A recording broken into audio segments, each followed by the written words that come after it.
This is a true crime discussions channel. We speculate. This is all just speculation. Because it's true crime, it's for mature audiences only. There will be no children allowed, no exceptions. Everything on this channel falls under fair use. Please remember to like, comment, subscribe, and share. It's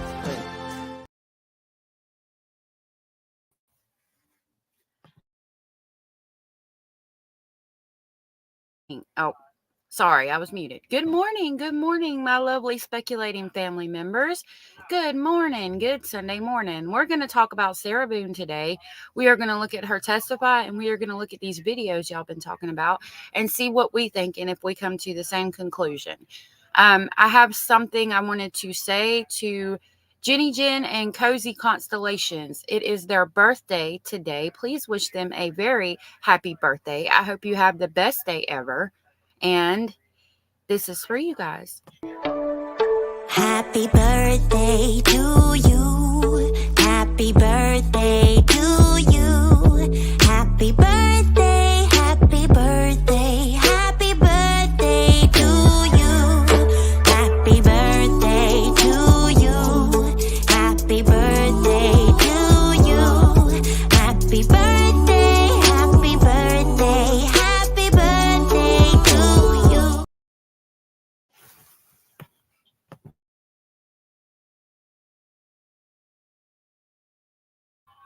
I forgot to take the input title thing out at the end again.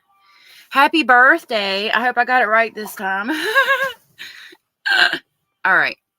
Trixie, I'm so glad that your baby had fun trunk or treating. We are going later today and then probably tomorrow. My daughter has pulled up on her tablet and screenshotted all the places around us that are doing trunk or treat. So we have a plethora of places to choose from. She made sure that she screenshotted it and gave it to me. So, we are going to, I'm going to try to find the videos real quick that y'all have been talking about showing Sarah acting a fool. We're going to do it kind of backwards. We're going to watch the videos where she's supposedly acting a fool, and then we are going to go through her testimony, and I want to know what y'all think and if we come to the same conclusion. And we will watch the verdict after that. So, let us see.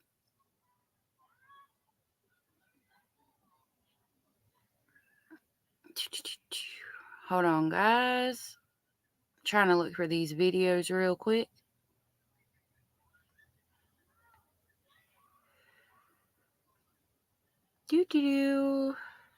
Sorry for the silence.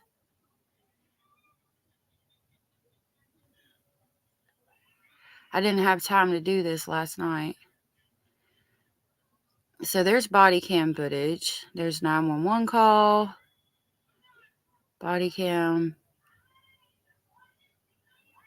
911 calls. I guess all body cams. Is that what we're looking for? We'll start with that. Y'all let me know if those are the videos y'all are talking about. I'll check on my phone as well. Let me unmute. Good morning, Eek. Good morning, Keister. Good morning. Oh, I hate they left. Well, there are no children allowed, so. Zio's here. So are these the videos, the body cam footage, is that the videos y'all were talking about where Sarah's basically acting a damn fool?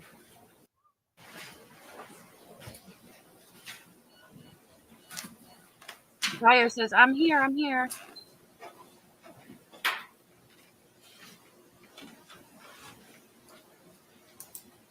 Y'all let me know if it's the body cam videos that y'all were talking about where Sarah's acting a damn fool.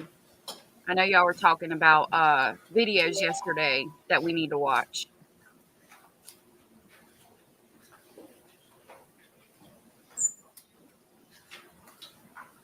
This exhibit 22 has 5 folders on it. It is a DVD. Going into the first folder, OCSO 18-067501. Counselor, are these audio or video files? This first one, Your Honor, is going to be a video file. Okay, Dim the lights, please. Thank you. And for record purposes, its file name ends with 0154-2. You may proceed, sir.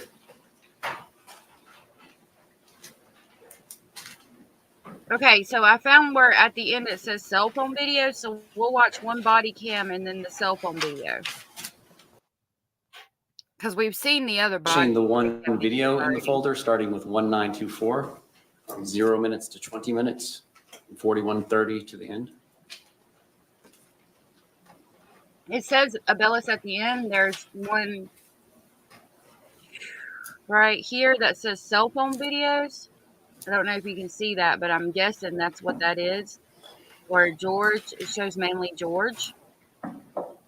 So I figured we watch one body cam and then the cell phone videos. That's what I'm assuming it is.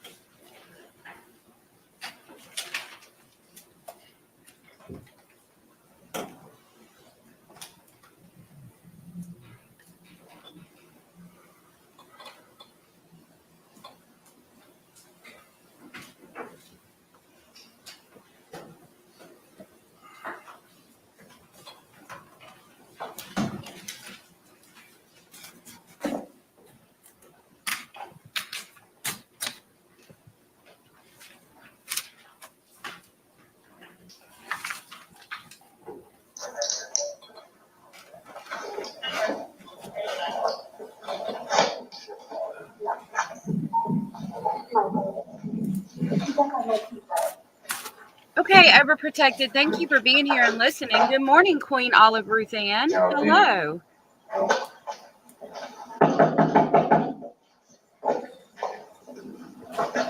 So what we are doing today, let me reiterate, we're watching this body cam footage, and then we're going to see the videos from her cell phone, and then we're going to look at her testify, and I want to know, and some of the, where she shows the abuse she supposedly endured, and then I want to see if we come up with the same conclusion, and we'll watch the verdict as well at the end. Tomorrow we will do Delphi.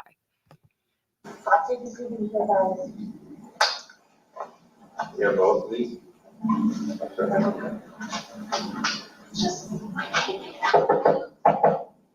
Only already.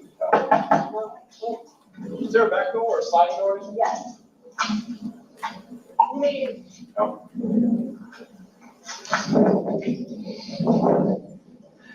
Do you go to 10-12, just let us know.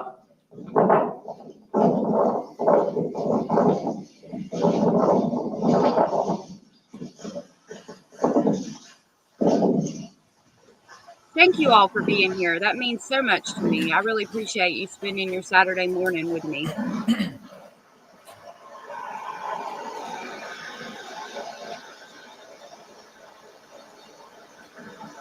Well,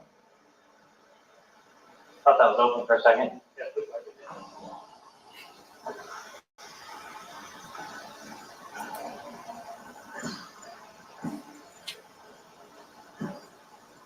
Zayo says that she hopes everyone's Saturday is stellar. I love that, stellar. Reminds me of that Incubus song. I used to love Incubus. I still do.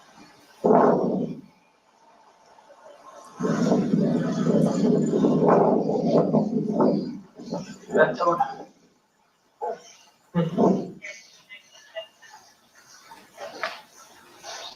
I love y'all too. Thank you. Aw, y'all gonna make me cry. Thank you so much for being here.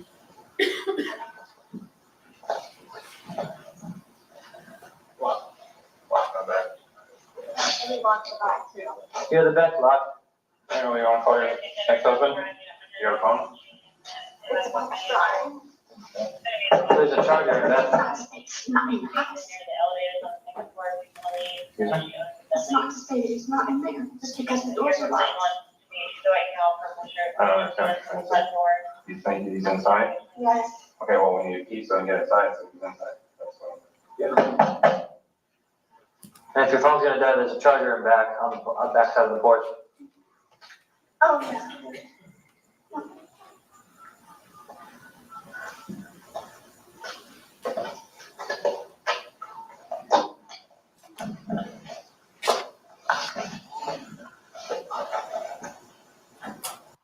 I want to say, you know, I know everybody, like, if they had a substance abuse issue and couldn't stop drinking because they were addicted to it, okay. But, like, if it comes to a point where you're having to call the cops, and it's done happened several times, maybe put down the alcohol or try to seek help if you are addicted. Hey, the keys in the house is not coming to the door, but I do have my spare key. I can't get in. If there's no other way of getting in my house.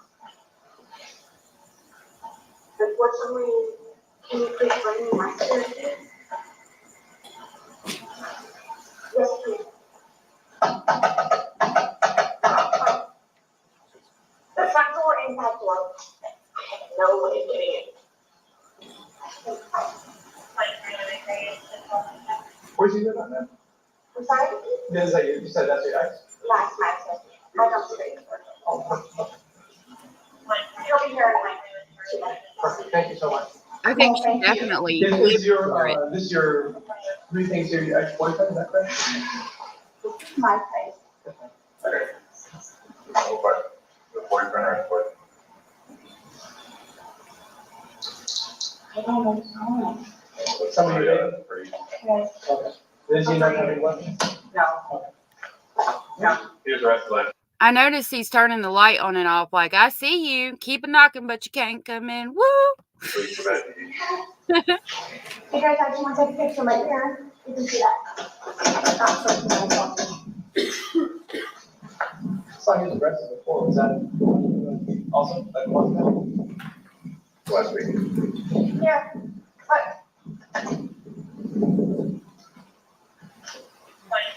Good morning, Angela B. Thank you for being here with us this morning. Martin.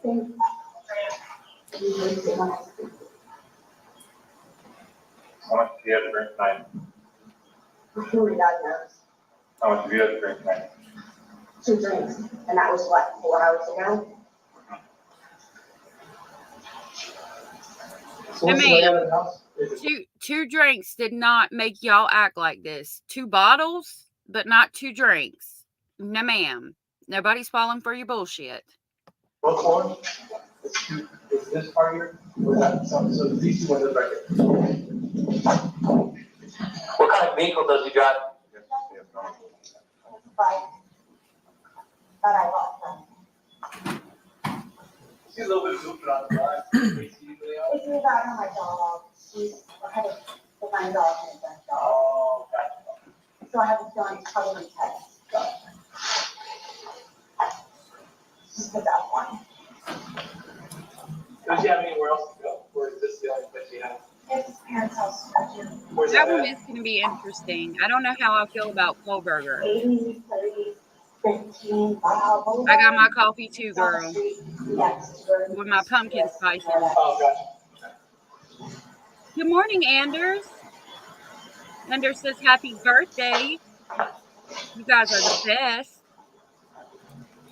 Guys, can I say something now? Sure. If both doors are locked, he has to be in there. Why is that? He can't lock it from the outside? No, Doesn't he have a key here for here though? unless he took my spare key, which I'm pretty sure he probably did. He has to be in there. Especially with the back door. Is the spare key, was the spare key Who's turning the light on and off if he's not in there? I mean, what the hell?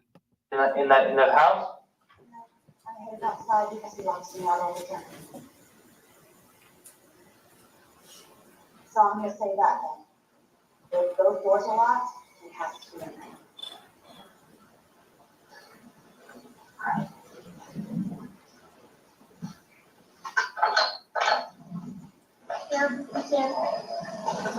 Y'all can have to see, y'all can open the door. Hey, you're gonna stay outside so we can make sure nobody's inside. Okay, bye. Thank you so much.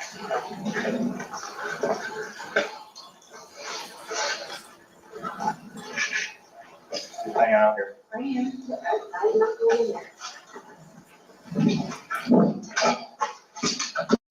There's no weapon. Zio says she baited him. She put the no contact in place and then would text him to come home to her and then would call the cops on him. So she's one of those. Oh, those toxic biatches. I got you. No. Ask for minimum. Ask for minimum. That's Lucas. Reference building, sir. I know. County 120, 124, Charlie.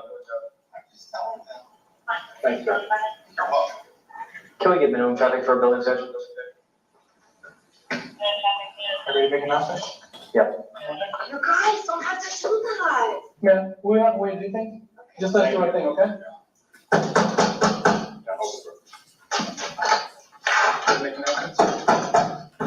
Sheriff's office, you in there, come on out.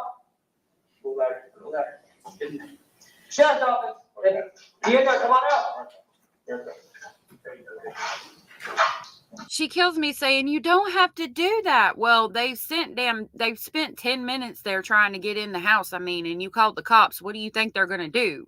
Just stand out there with you all night trying to get into the house? Ain't nobody got time for that. Stop it. I got a dog. George! Hello.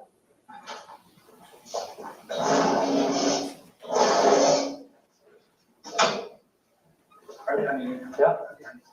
Oh, maybe we can find them. Because when you get that stairwell, just fuck your, go right up, or don't go up, that's when you go up.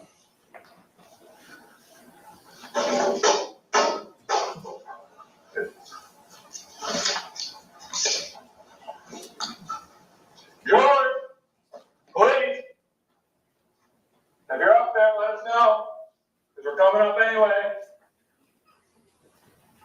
Go ahead. Run, whenever you're comfortable. Yeah.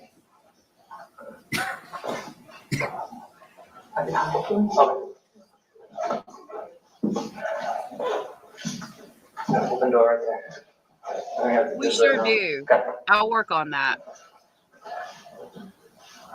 Just get that way for me. I got it. There's someone coming. When you going that way?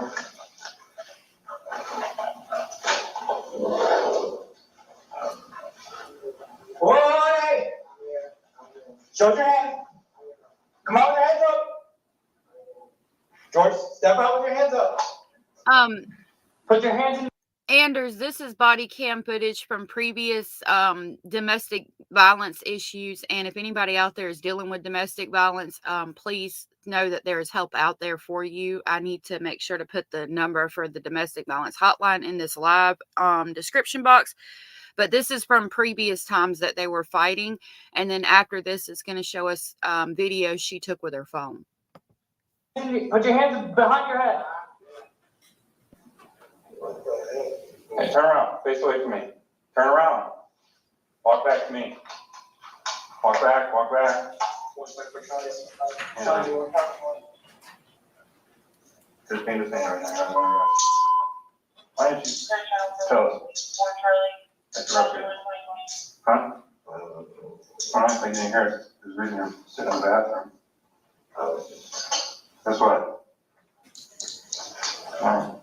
And once my foot tries to go, 10 minutes, go back normal. Hey guys, can I? Before You will we're find not the doing anything text. right now. Alright, we're not taking out a room. I'm gonna sit down in the bed right here. Okay. This is COURTTV. We'll find the text and go through them. Okay. Alright.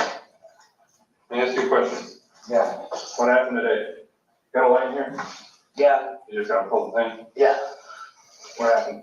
I don't even know what the heck happened. There's a reason you're hiding the bathroom, so don't act like we're not up here for no reason. No, I know that. Okay, so I'm now- hiding in the bathroom because we had a discussion and as usual, and I am in the wrong. Okay. Why? I am Why not really? with, what is it called?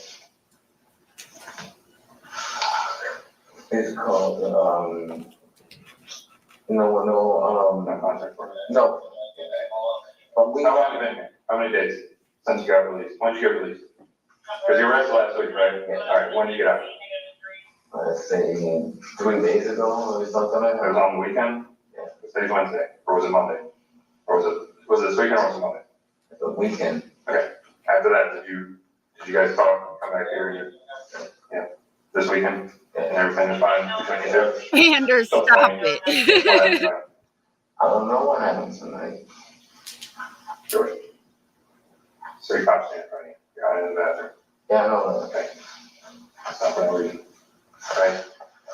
Wifey is nuts, and she always freaking starts stuff, and she. So that's what I'm asking, I'm telling you what happened. She puts it on me Okay.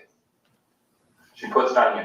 all the time. Well, none of that gives me any insight as to what happened tonight. Nothing. Both are very big. She's very big, you're very big. Any more than big, What is she being big about? I can't discuss what she's discussing until you discuss it to me. He's almost in tears as he's talking about, anytime they're having an argument, she puts it all on him. That's hard. That's a hard situation to be in when you can't even talk to the person you love because they're constantly saying it's your fault, it's your fault, it's your fault for everything. That's what he's basically saying, in my opinion. Trixie says it's Halloween season, so it's okay if I go out in my jammies, right? Trixie, we are lucky to catch me in regular clothes no matter what season it is. 9 times out of 10, I am in my pajamas. So it's definitely okay. Right?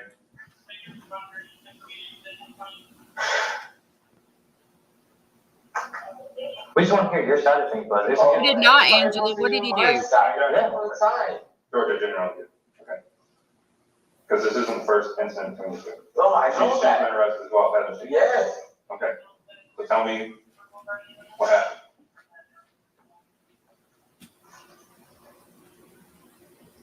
Y'all drinking, Yes. both of you? Yes. Okay. I can smell alcohol on her, so I know I already knew that, obviously. But, We've been going through a lot. Right now, I work at Ace right here, across the street. We're going through a lot, and they're about to shut down and whatnot. that Ace? Yes. Okay. Just tell her not to come back.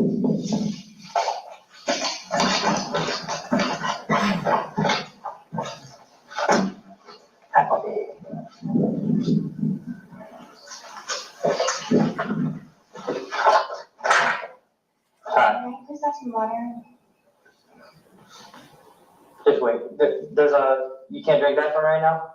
Oh, you can't come in here for right now. Okay, you're gonna have to wait. Give us a couple minutes.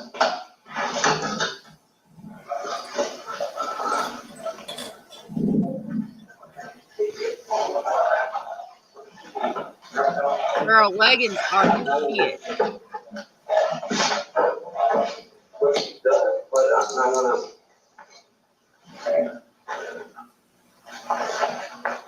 I'm not. Are you injured in any way? No. No. Shape back, No. Did she injure you today? Did she hurt you? Maybe emotionally or whatever?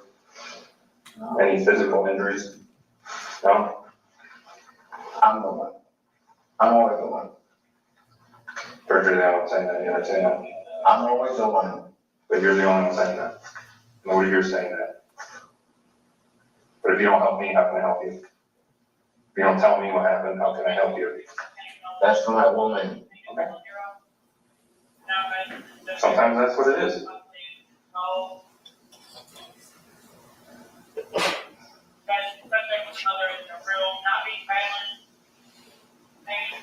Is that as much as you want to give me?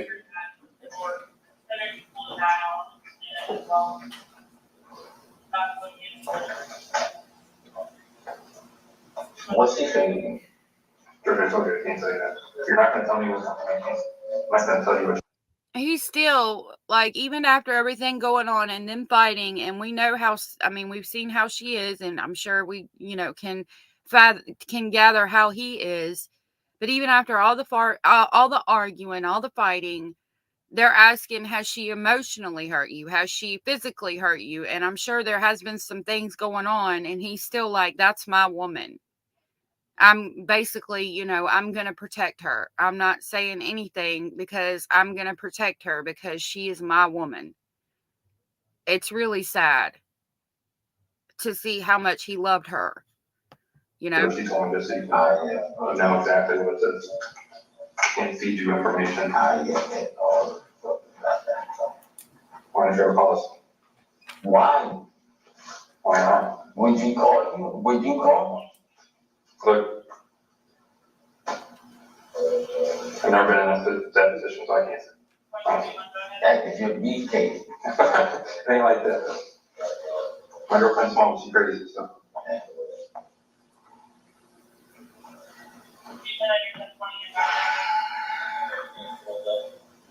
I am, what am I gonna say? I'm actually wrong right now. You're in the wrong right now? Yes. No matter what way, you're saying you're in the wrong, no matter what way you cut it? No way, shape, or form, you know that I am. I can respect the responsibility, because most guys won't even take responsibility. You're gonna take me in no matter what. I think a little better than actually, that's necessarily true. I take girls in jail all the time, but that, battery, all the time. No, you're gonna take me in because I, did the no contact. He's small but feisty. Abella says he didn't understand that's not love. And I think that statement says it all right there. You know what that no contact said? Yeah, I'm fucked. What is it? I am fucked. What are you not supposed to do?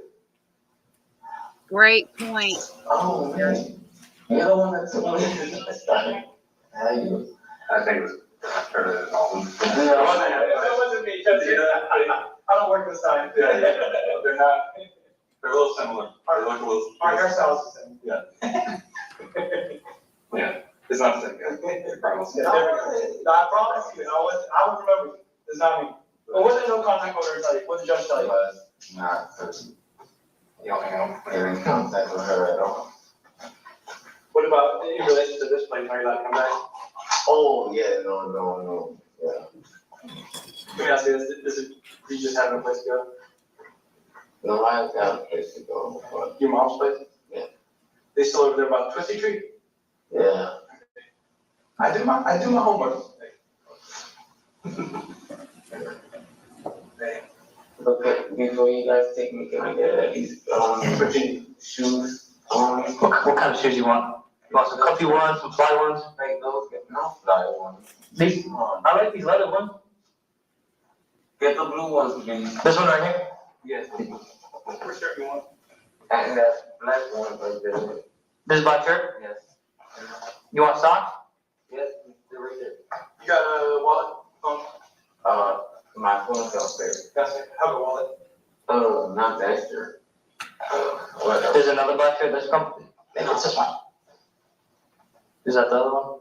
They're both inside out, I don't know. The Ace? Yeah.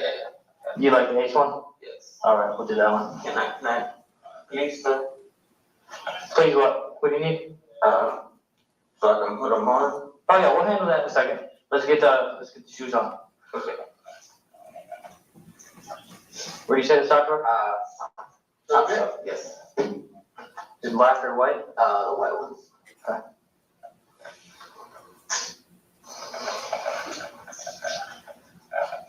How you gonna get? Anders asked, when will there be a verdict in this case? The verdict came in last night, Anders, and she was convicted of second-degree murder. Just wanted to let you know that real quick. Years. 3 years, really? That's what behind us? My phone's somewhere in the house. It don't really matter. I'll ask her. Okay.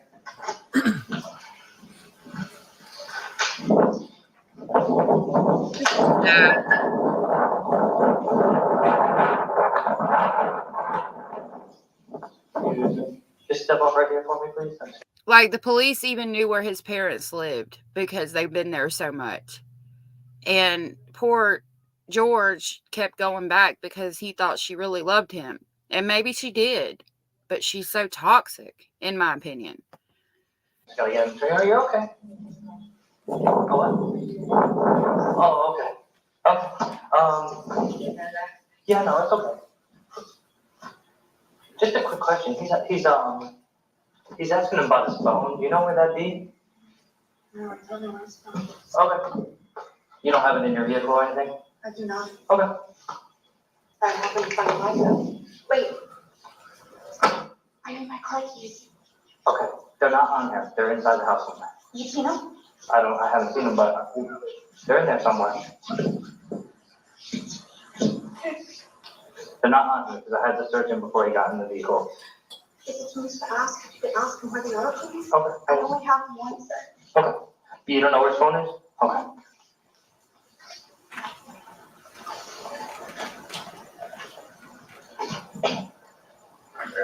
She's asking about her car keys. She said we asked him, should we ask him where they are? He doesn't have nothing in pocket, so. Okay. Where is she? She's up behind your vehicle. Yeah, do you want me to take that or? Okay, yeah.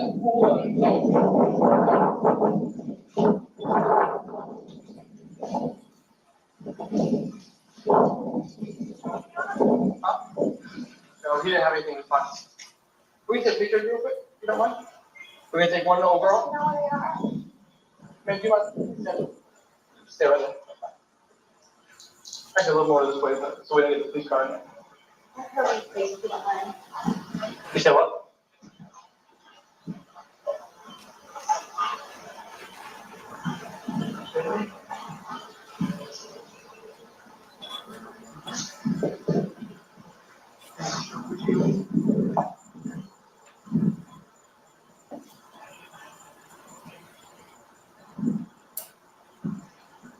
You want to shine a light on it, of course? No, actually, okay.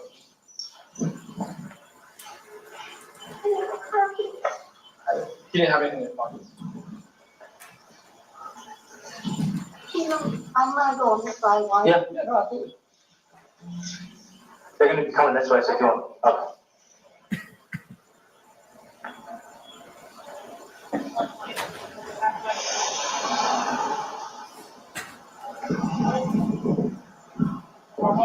You want to find out? Yes, ma'am. Yep.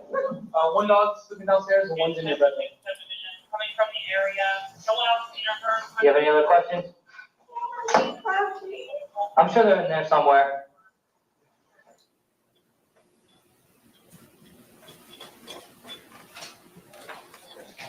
That's it for that exhibit. The state is at the pleasure of the court and the jury if we want to proceed. Can the parties approach for a moment? Okay, so we just got to see, I don't feel like we have to watch all the body cam footage, but I wanted to give us, an idea of maybe what one of the fights was like there when they were drinking. Now we're going to watch the videos from her cell phone.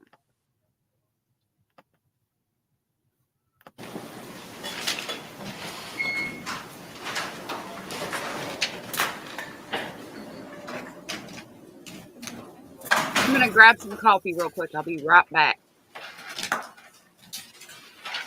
First file being published is IMG_0665.MOV. Date modified metadata indicates 12/3/2019, 2:05 p.m.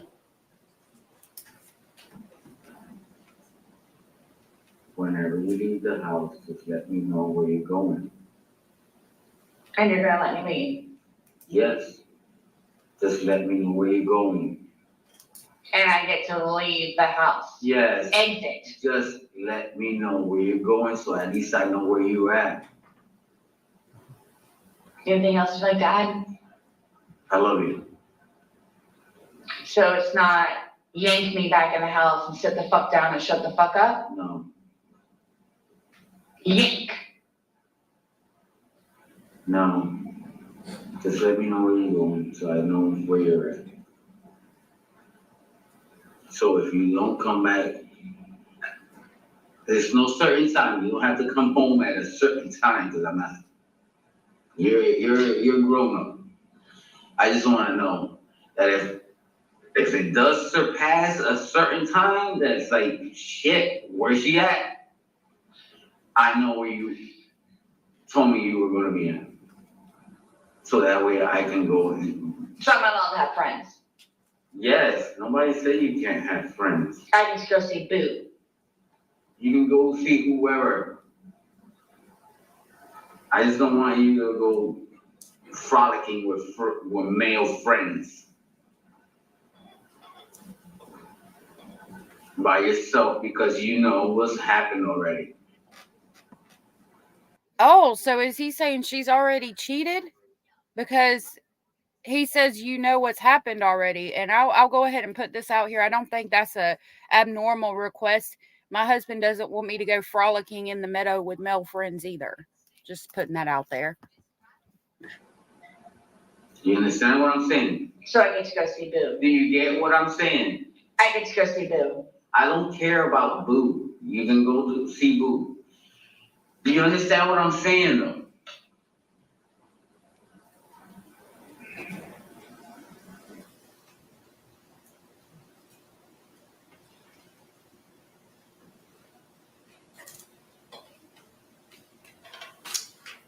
Next video is a long file name that starts with 2A494, and it's the only one that will show up with that search.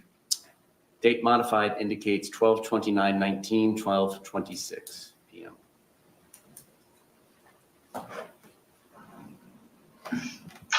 Keister, I did not notice it because I had stepped out, but it was if his eye did twitch, it's probably because they were drinking. He was slurring his words a little bit. I could tell they had been drinking. And sometimes, like my brother, especially, my brother had an alcohol problem and his eye would twitch just out of nowhere, like uncontrollably. It just comes with the territory sometimes.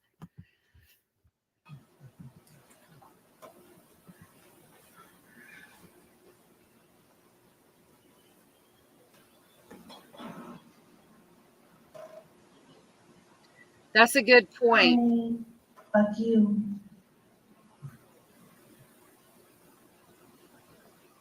I don't know what you're talking about.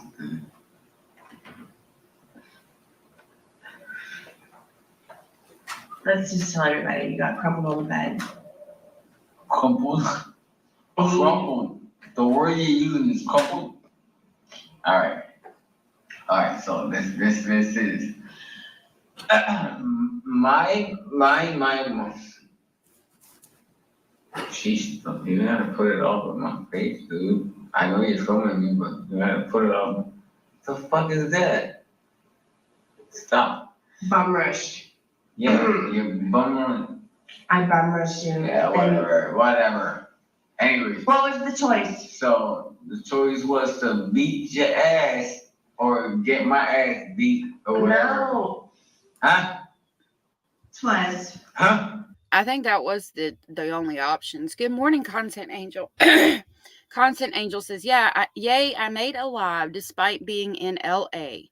Hi, all, and allegedly speculating. Thank God Sarah's going to prison. God is good. God is good. We're going to see if we come to the same conclusions. I think we will.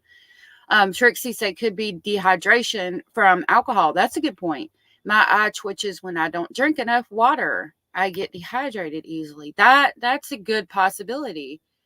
We never figured it out because I would pick on my brother when he would do it. My brother is 7 years older than me. So when I was younger, I would see him and I would pick on him and he would tell me that he couldn't help it. He didn't know why I did that. That's a good point. I never thought about that. Thank you, everybody, again for being here. And good morning again, Content Angel. Twice. Twat? Twice. I like twat. I've been trying to get twat from this woman.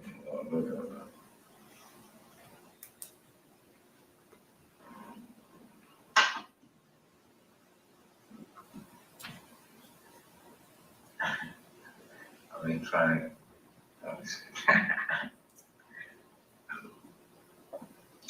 Pardon me. The phone. I've been trying to get some of that right there. She's on some other shit. I don't know what's going on. She's trying to film me, filming her, and blah, blah, blah. I'm calling you. No, yeah, you are. You are cooler than me. You are cooler than me.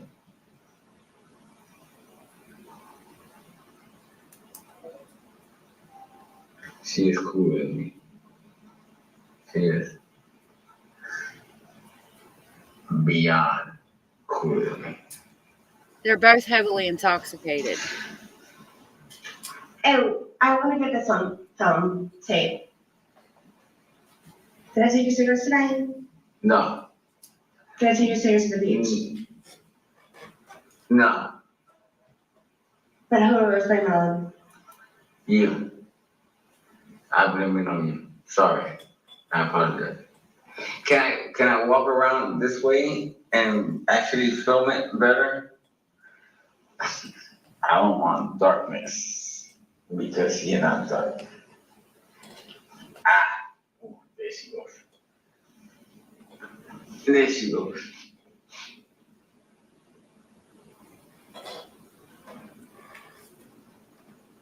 What are you filming? Are you filming me filming you? You filming me filming you? I do too, Angela. I don't know that they were ever completely sober.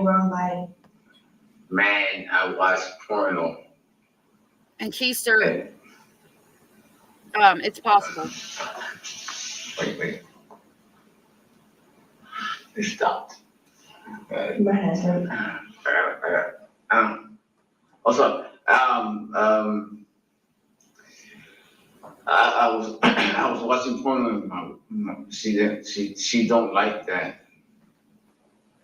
I'm not shrugging my shoulders or anything like that. Like it's not no big deal. After you begged and pled and cried. Yeah. We don't trust you. I know. I'm not shrugging my shoulders. Say it. Beg, pled, cried. You begged? I didn't. You did. Well, whatever. I know. Okay, yeah. Notice how aggressive she's. Say it. That tells me who is controlling the relationship and who is controlling this man. Pointing out, trying to help us come up with what verdict we're going to come up with. I just want to point out the way she's controlling him. Say it. That's telling, in my opinion. I did. Say it. I begged and pled and cried for me to trust you. For you to trust me. But again, I'm not Did sure. you? Did I watch porno again? Yes, I did. But good.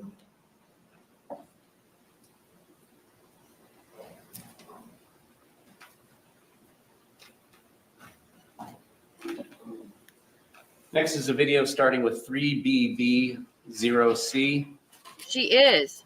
Metadata shows date modified 12/29, 12:36 p.m. of 2019. Right? I think there's several pieces missing from their puzzle. So you remember this.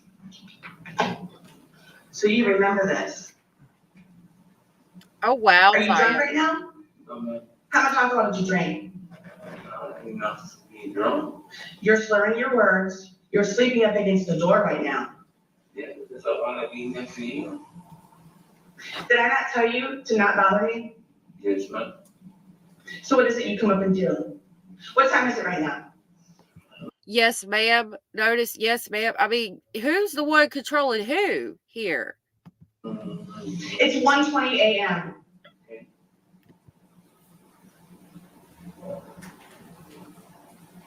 I haven't bothered you since then. I just go to sleep. But didn't I tell you before at 9:30 to not bother me at all? Yes. Because why? Yeah, too long. Nope. Because I've been up since 4 a.m. since yesterday when you fucked with me. Yes, ma'am.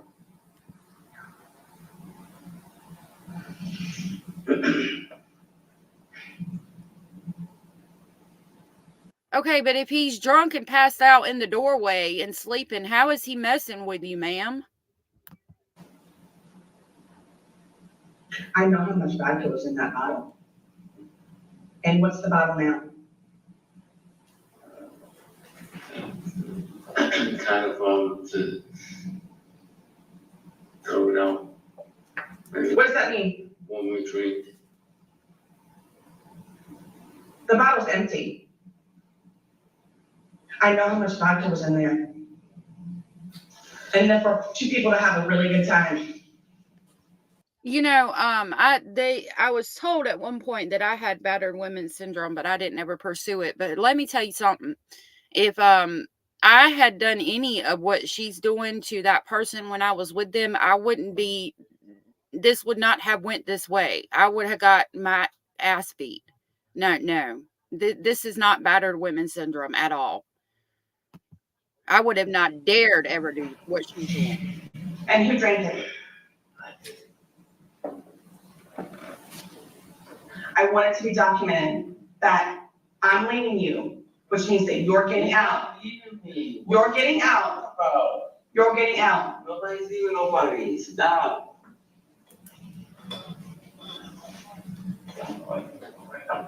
Oh, thank you, Content Angel.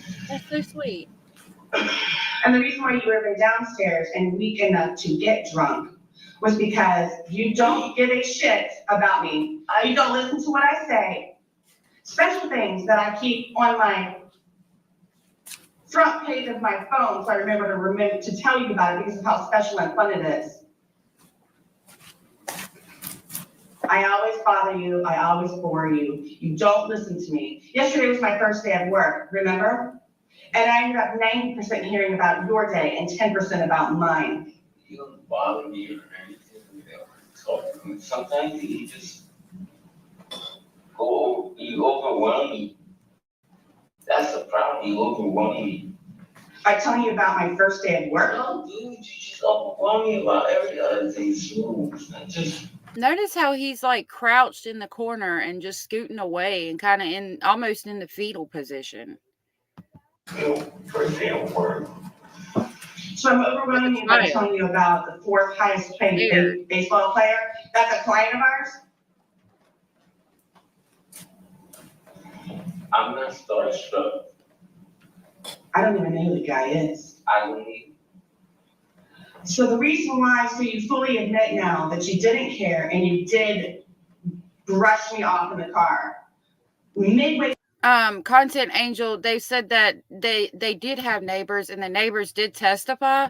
They called her Drunky the Bear. Her, not him.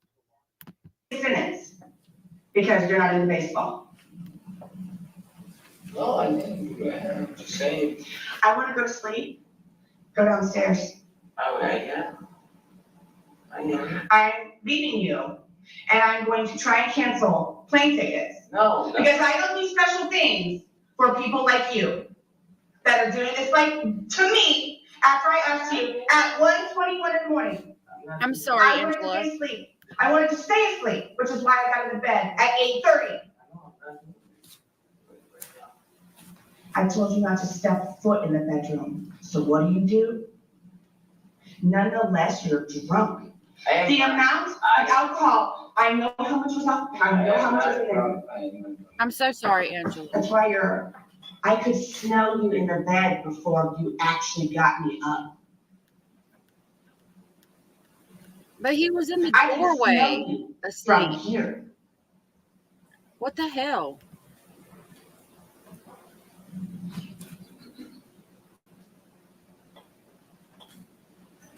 You're despicable. I'm not despicable. I'm not even doing anything. Leave me alone. Okay. You're not gonna remember shit. Okay. Yeah, okay. Well, I'm not doing nothing right now. Get away from me. Get away from me. I'm not doing nothing to you. You do everything to me all the time. All the time. Heartache and pain is what you cause me. Heartache and pain. Okay. You approached him in the doorway, ma'am. What the hell? Keep going.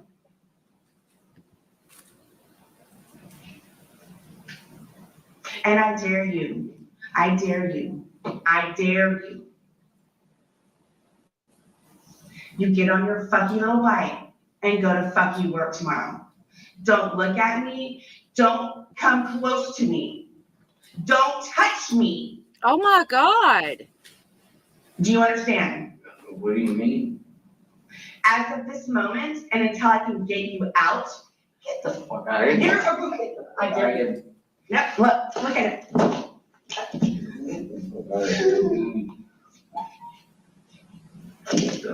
Like, get away from me. Get away from me. Get away from me. I'm gonna scream bloody murder. I'm gonna scream bloody murder. I will scream bloody murder. Get away from me. Dude, nobody's doing anything. I'm gonna fucking hurt you. Nobody's doing anything. And you're filming it. Let me go. Nobody's doing anything. I'm asking you, George, to get away from me. Please get away from me. After you sat there and just demeaned him and talked straight cast shit to him and just were awful to him. I mean, you shouldn't ever respond by putting your hands on people, but I mean, damn. You woke him up, ma'am. Get away from me. Yeah, I am. That was your function, dude. Malfunction. No, your malfunction is you, dude. Okay, whatever you say. I agree. Whatever you say.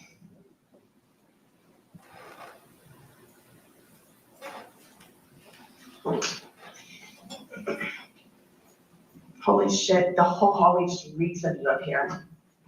First it's shit, now it's alcohol.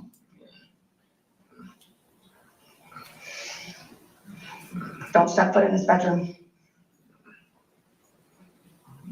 I can't even breathe. Like, it's disgusting. Like, it's disgusting.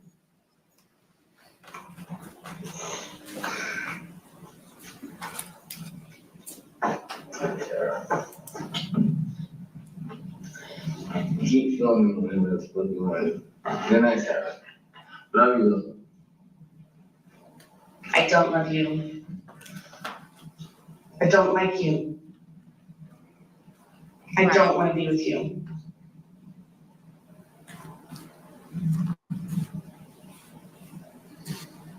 Look at him. That shit broke his heart.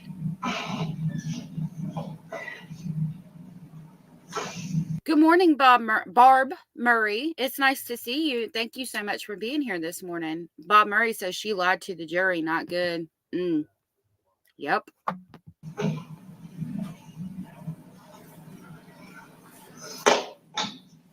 Okay, Queen.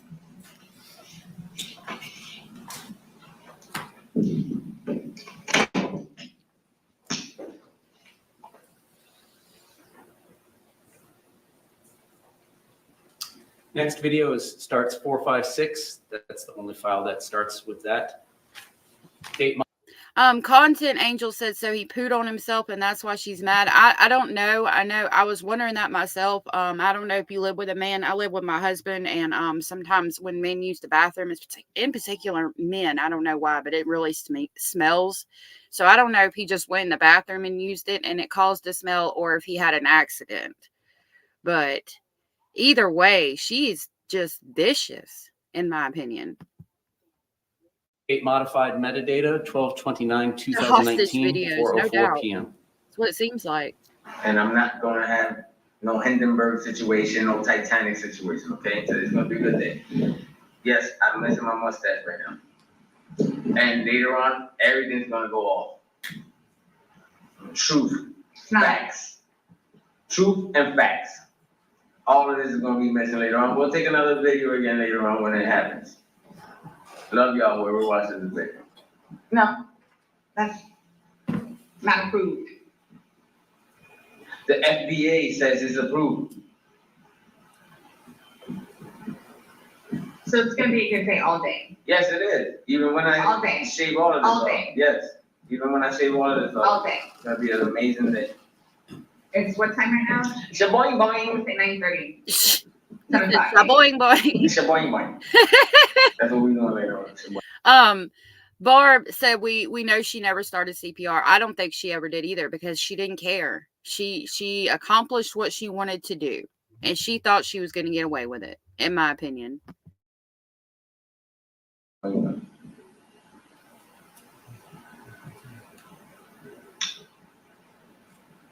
You can stop filming now.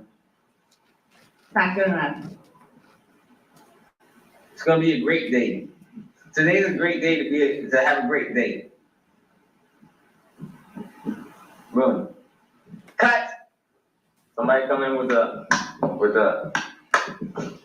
can somebody come in with the, can you not?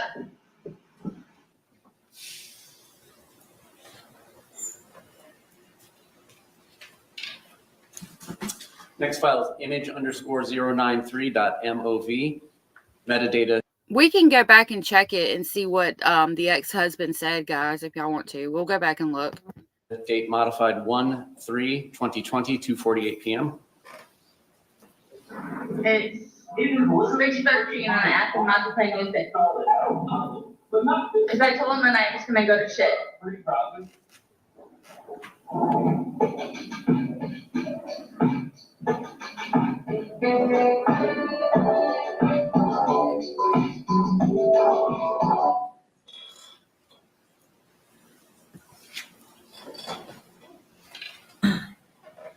Next file is img_0975.mov. Metadata shows date modified January 19th, 2020, 2:58 p.m. Time.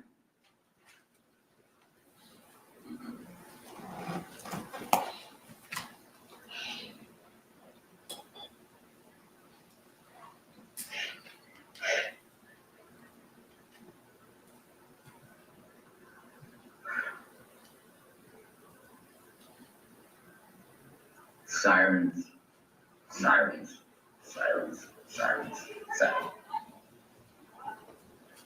Sirens and sirens and sirens. And this cop car. How about you get an umbrella and call me Camille underneath it?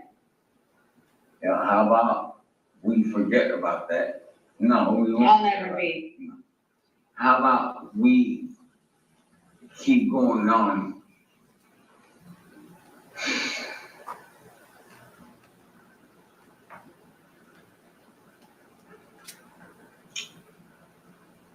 Okay, how about this? When beautiful little bitch is here, we don't listen to none of that. I don't want to hear sirens.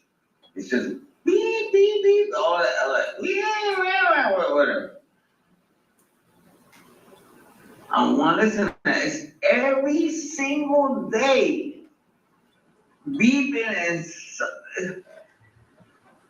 Look, I can't, I don't like that mess either. Like somebody watching a video where there's lots of sirens and that shit in it. I can't stand that shit either. Like I will walk away. I can't stand it. I don't blame him. we hear enough of it No doubt. out here in reality. Are you gonna be nice tonight? Yes.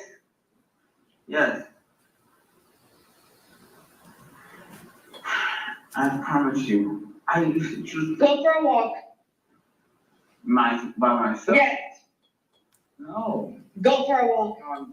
Again, showing how controlling she is. She is demanding him to go for a walk right now. Chill out. If that's the case, I'll just chill out. So much like this.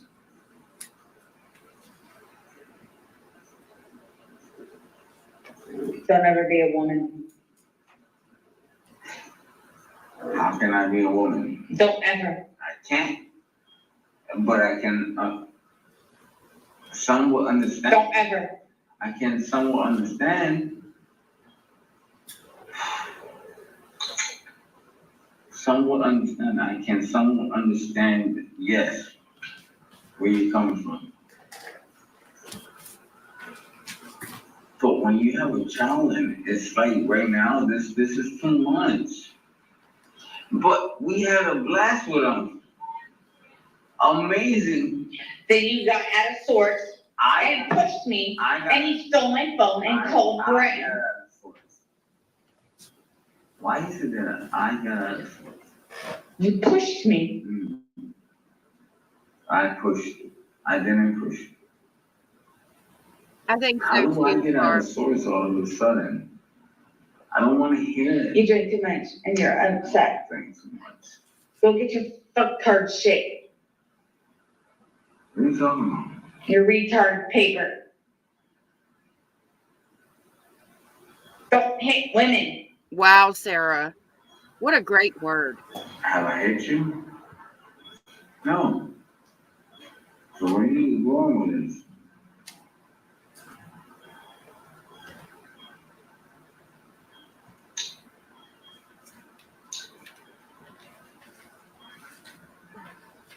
Great point, Jenny. I'm trying to resolve. Tell me whatever else you have off. Okay. You can film me, take a picture of whatever you want. You can tell you're automatically I'm drunk. not doing. Do I ever get a buzz? No, I don't. I'm not doing anything to you. No, I Sarah. never do. I'm not doing anything to you, Sarah. That's my name, don't wear it out. Saida. I'm not doing anything to you. Yes. It's not yet. I will not. Mr. J. It is 5:28 and we have 3 minutes and 49 seconds of videos if the jury is capable of staying. I got a hot thumbs up from the jury. You may proceed, sir. I don't know, Barb. I'm not sure. Next image or movie is img_1011.move. Metadata shows date modified 2/2/2020. Yeah, he called her Sarita. I'm assuming that's Sarah in Spanish. And that is really sad. 11:42 p.m.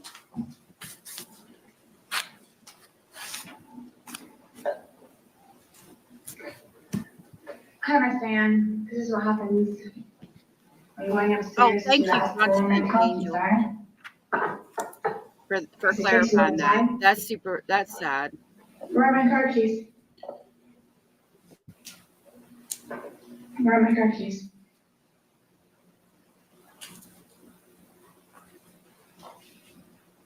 Where are my car keys? Where are you with that? What are you talking No, they're not. You took them. Sarah, I didn't see your car keys. David, Where are my car keys? where they at? All the time. What is Good morning, Carrie Jean. Thank you for being here and spending your Saturday morning with us. Sarah says she was always trying to manufacture evidence and trying to provoke him. We agree, for sure. It's very evident who was in control in this relationship. And I'm glad the jury got to see this because I feel it's very pertinent to making a decision in this case. You can see who was in control. But like Jenny said, both things can be true. She can be a victim and also cause some of it as well. Paraphrasing.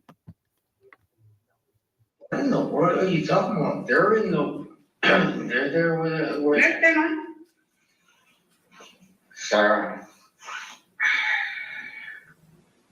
They're at the, No, they're not. You took them. And why'd you walk away with them? why would I take your freaking car keys? Oh, you're not gonna curse now?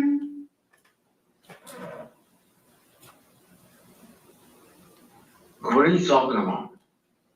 You took my car keys. I didn't take your car keys. You did.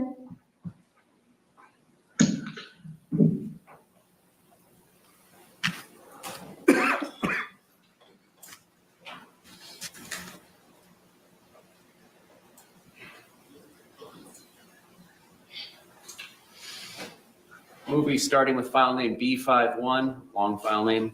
Metadata shows 12/29/2019, 4:04 p.m. modified. I'm noticing that a lot. She keeps waking him up to basically talk shit to him, which is messed up.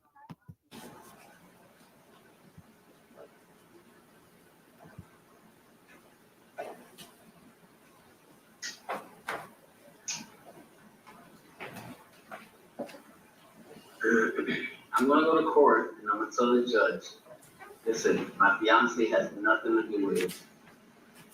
all my fault. We were both drinking and it got out of hand. Isolated situation, it has never happened before. I love my fiance. I agree. She's a good woman. Never been in trouble in her life. She has a 7-year-old son that she loves and cherishes. A blind Boston Terrier. She has 2 dogs. One is blind, one is deaf. She goes around and she's driving and sees an animal that's injured. She'll stop in the middle of the street, no matter what kind of traffic it is, just to make sure that that animal doesn't get injured any more than where it already has. We both love each other. We both live together. Yes, every relationship has their arguments, but we are not the type of people that you guys are portraying us to be. She Especially her. Thank you, Barb, for the $5 super chat. I really appreciate that. That helps us out so much. She says, excuse me. Good morning. 2 injustices were remedied yesterday. Quentin and George received justice. Now Maddie needs her justice. Arrest Jen Soto now. We could not agree more. I am super happy that Quentin and George got justice yesterday. Yeah, and with Jen Soto, I just want to say to the people who think that she's innocent, they don't give immunity to people who are innocent, in my opinion. Like, if somebody's innocent, why do you have to approach them with immunity to begin with? Her story doesn't add up. There's just too many signs that she knew something. And she might have wanted to act like she didn't know, or in her mind pretend like she didn't know. But at the end of the day, I really agree that she knew. Thank you so much for the super chat, Barb. I really appreciate that. And again, I'm super glad that George and Quentin both got justice yesterday. Thank God.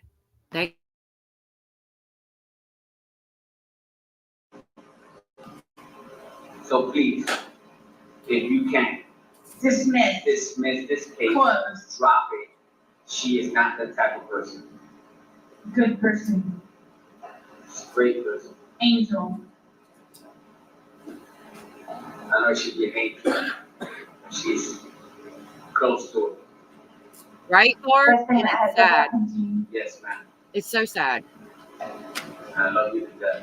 And I hate that we're going through this right now. Sonnet. Hopefully it's coming soon. What? And they did. Good, I love you, baby. What else you want to say? God will prevail, and He will take us out of this situation. Love you.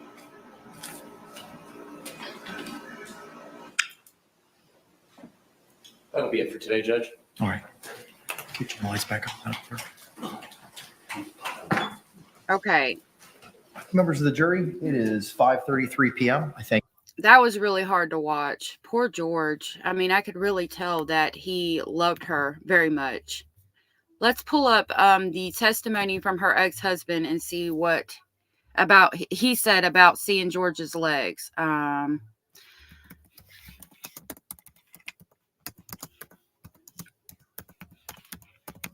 if, just judging by how he looks and his demeanor on the stand, he seems like a meek individual as well. I mean, I don't know him, obviously, but, I think that she found situations that she could control, in my opinion. I took 2 things that I love. Because it appears that she controlled him too, and he's paying her alimony, and that's how she's paying her bills and getting the wine and the cigarettes and all the things. So we're going to listen to him and see what he said about the legs real quick.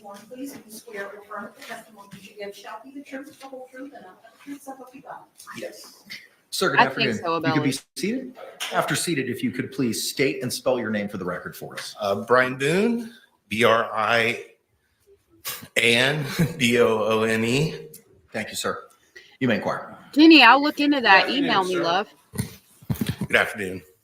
Can you tell us how it is that you know the defendant? I dated her for quite a while, and then we eventually got married. When you say you dated her for quite a while, how long are we talking? did. I met her in the late 90s, and I believe it was around 2005 when we got married. Yes, Barb. He pays her Did you alimony, have or any did. children as a result of your marriage with the defendant? Yes, we had one son. And how old is that son? He is currently getting ready to turn 14. Did your marriage with the defendant last? No, it did not. And approximately when was it that you separated and began proceedings for a divorce? Probably 2017, I'm thinking maybe.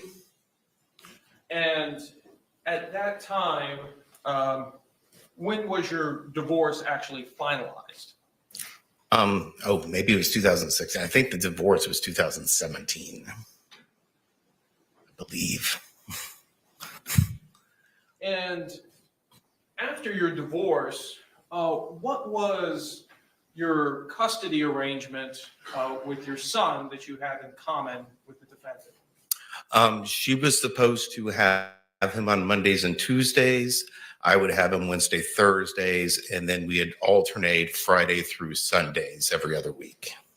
So 1 week you would have 5 days with your son, and another week she would have 5 days with him. Correct. And was this still the same custody arrangement in February of 2020? Yes. And in February of 2020, did you have, do you recall the events that occurred, I guess, first on the late evening of February 23rd, 2020? On that evening? Yes. Well, apparently Sarah called me at one point during the night. I didn't know that her phone and everything was in his name. That's crazy. I mean, yeah, we've talked about before how he was just supporting everything that happened in that house financially. And anytime she had an issue or problem, she called him and he came right away. Do you recall about what time she called you? I think it was 11 something. When you answered the phone, how did Sarah sound on the phone? She sounded like she had been drinking, was pretty drunk.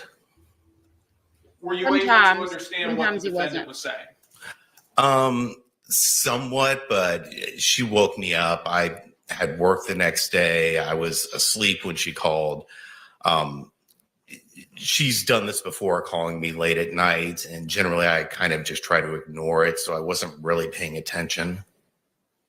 Who was she living with at the time? George Torres. Not sure, Barb. When she called you late that evening, could you hear George in the background at all? Not that I remember, no. Did you pay much attention to this phone call? No. Now, the following morning, on February 24th, 2020, did you begin to call the defendant? Yes, I did. And approximately what time did you begin to call the defendant? I think it was like 11 o'clock or something. And why was it that you were calling her? Well, it was going to be Monday. I had him on Sunday and dropped him off at school, and I was calling to try to find out if she was going to be actually picking him up that day. Why would you? I was upset that we couldn't see her face really when the verdict was read. I wanted to see her from the front like we did with Leilani. You have a question about whether or not she was picking him up. She wasn't generally very good about actually getting him on the day she was supposed to. So it was not uncommon for you to have to remind her to pick him up or to make sure that she was going to pick him up. Well, I mean, remind or just find out if she was going to, or if she was just going to give him over to me as what happened. Do you remember at what time on February 24th you actually got in touch with the defendant? I think it was like 12:30 or something. And when you actually got in touch with her, what did she tell you on the phone? That George was dead, and if I would come over. Did she say what happened to him? I don't remember if she told me then on the phone or when I got there, but she told me they had been playing hide and seek and that she fell asleep.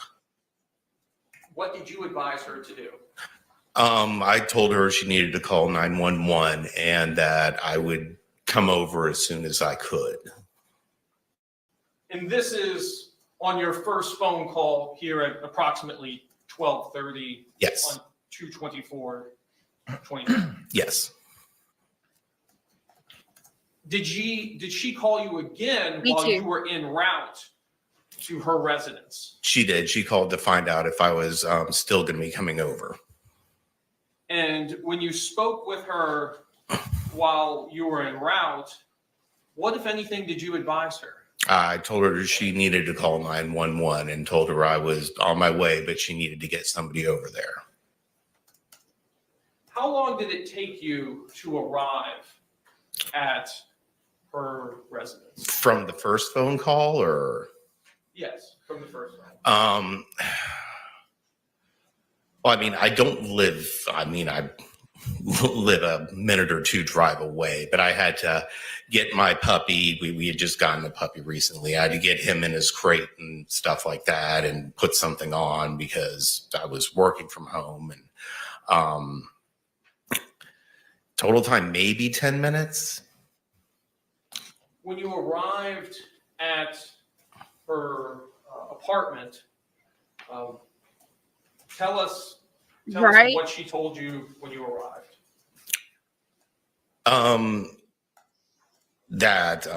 George was dead, and I don't remember if she told me now or before that they had been playing hide and seek and she fell asleep. But I at that time told her again she needed to get 911 called to get somebody over there. Had she called 911 at this point? No, she had not. So you've advised her now 3 times to call 911. Yes.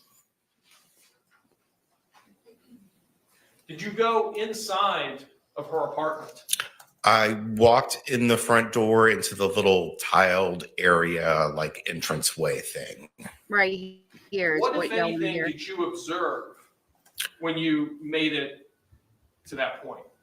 Looking into the living room, I could see like the end of his feet and maybe a little bit of some legs that were kind of coming out around the backside of the kitchen area. Did you continue to go into the apartment? No. Where did you go? Sarah told me she was going to call 911 and go outside and have a cigarette and a drink and asked me to come out there with her. And I told her that I didn't really feel comfortable being inside. And I went out front and got in my car and waited for people to show up. Did you witness the defendant call 911? I think I was in there when she dialed it and first got somebody on the phone, but I wasn't there for the whole conversation. No, I was outside. Okay, so he said that he saw his legs coming out from around the kitchen, so we can't really tell. I mean, he could have been halfway in the suitcase and like his legs hanging out, but I'm assuming if he was in the kitchen that his body had been taken out of the suitcase and was on the floor. I'm thinking. So it's possible that she did CPR. Did you stay there at the scene? Yep. While police arrived? She sure did. Yes. I was there. I was part of it. I knew I'd have to talk to somebody, so. Did you talk with law enforcement? I did. Your Honor, I have no further questions at this time. Thank you. Any cross-examination? We want to reserve our questions for when we call him in our case. Okay. All right, sir. too, You're Barb. subject to recall. Okay. Thank you. Thank you. The police might have stated it, but I don't know. I would have no idea trying to go back through all of that. I'm going to try to find these text messages. We can watch this bizarre thing real quick, and then I'll work on getting the text messages pulled up while we watch this 12 bizarre moments of accused suitcase killer Sarah Boone's testimony, and they quoted her saying it was funny. This is again from COURTTV. Oh no, this is Law and Crime Network. I'm sorry. Never. Did you want to kill him? I did not. Did you do anything to help him escape from the predicament that you zipped him up in? Notice how she looks at the jury when she talks. And don't forget the letter that she wrote that was like a talent show audition. No. They were just playing hide and seek. It was all fun and games until it wasn't. Alleged suitcase killer Sarah Boone took the stand Tuesday to tell jurors what she says happened the night she reportedly zipped her boyfriend into a suitcase and left him there to die. Boone testified it was all just a joke, so how did things take such a horrific turn? We're going to take a look back at the top moments from Sarah Boone's testimony. Welcome to Sidebar, presented by Law and Crime. I'm Jesse Weber. Hey guys, this is a Law and Crime legal alert. Recent studies have uncovered a link between Depo-Provera, aka the Depo shot, and an increased risk of brain tumors. Lawsuits are being filed against Pfizer, the manufacturer of Depo-Provera, alleging that they failed to warn patients and doctors about this risk. Sarah Boone attempted to explain the chaotic events leading up to the death of her boyfriend, George Torres Jr. Now, here's what we know. In February 2020, Boone was arrested at her home in Winter Park, Florida, near Orlando. Now, prosecutors charged her with second-degree murder after she allegedly forgot that George was zipped up inside of a small piece of luggage where he suffocated. Investigators found videos taken on Boone's cell phone that showed George begging to be let out, while Boone seems to laugh and calls him out for apparently cheating on her. And since her arrest, Boone has gone viral, not only for the bizarre and insidious details revealed in the buildup to this trial and George Torres' death, but also she's apparently very difficult to work with. Boone had various attorneys bow out due to conflicts of interest. Then others asked to be removed because working with Boone was basically impossible. And that just gives us some insight into her as a person. I could imagine how impossible she is to work with. I do have the text messages. I've saved them for us to watch after this recap. Judge decided that she actually forfeited her right to counsel and that she would have to represent herself at trial, whether she wanted to or not. But her current counsel swooped in at the 11th hour to represent her. Now, Sarah Boone has claimed a battered woman's defense, a battered person's defense. And it does appear that she and George Torres were in an abusive relationship. And essentially, this defense is a way to justify self-defense, the use of. Okay, again, I'm sure, I mean, you know, unfortunately, it happens a lot more than we like to admit, but there's a lot of what I'm assuming we've all been in a bad relationship and maybe even had some physical abuse. And I've spoken about that, you know, a previous relationship I was in many, many years ago. And I'm telling you again, like the psychiatrist and the court wanted me to go to court and talk about, they were trying to say I had battered women syndrome so they could put him in jail. And I didn't do it because I didn't want to put him in jail. Let me just tell you, if I had ever even dared even speak to him the way she spoke to George, that would have been a bad day for me. Much less all of the other shit she did. If he had been drinking and I woke him up, nope, automatic, I'm getting my ass beat. This is not battered women syndrome, and it really pisses me off every time she says that. Of deadly force if you were subjected to repeated abuse. Now, to be clear, domestic violence charges had been filed between the two previously, and photos of Boone's injuries, allegedly at the hands of George, were shown in court to the jury. And Boone herself had a chance to tell her side of the story on Tuesday when she took the stand. Now, she described how she and George had been drinking heavily for most of the day in question, that they had been spending some time at home since they didn't have money to really go out. She said that they had been playing puzzles, they were doing some art projects, and then she says that George wanted to play a game of hide and seek. And shortly after, that is when things took a very deadly turn. So from here, I'm going to let you hear it from the defendant herself, Sarah Boone. Take a listen. Barb, I think those videos played a very pivotal role in this court case, because when we were going over it and we saw all the images of her with everything like the stab wound and the supposed black eye. I say supposed because I got in a car wreck and my seatbelt didn't lock and my head hit the steering wheel so hard that like there's a muscle that goes across your forehead, and that muscle has got like a split in it. I would have had a fractured skull, but the ER told me that I was so hard-headed that it actually was okay. It just split that piece of tendon right there.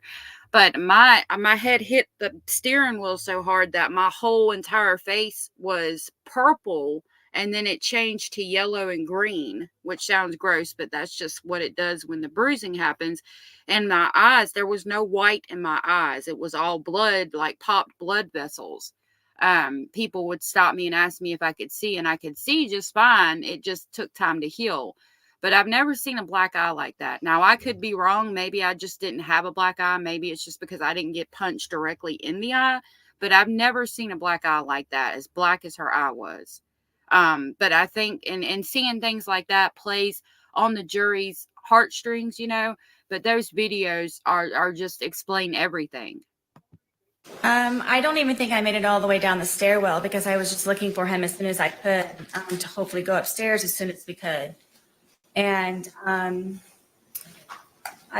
looked over and I saw him settling himself in the suitcase. What did you do? In my head, I said, oh man, we're obviously not going to be going to sleep anytime soon. When you got to him, did he see you? Yes. All right. Tell us what happened. I mean, I just I zipped him up. We thought it was funny. And we're joking about how he was, I guess, small enough to fit inside of the suitcase. All right. So what happened then? From there, it was just, we were laughing about it. And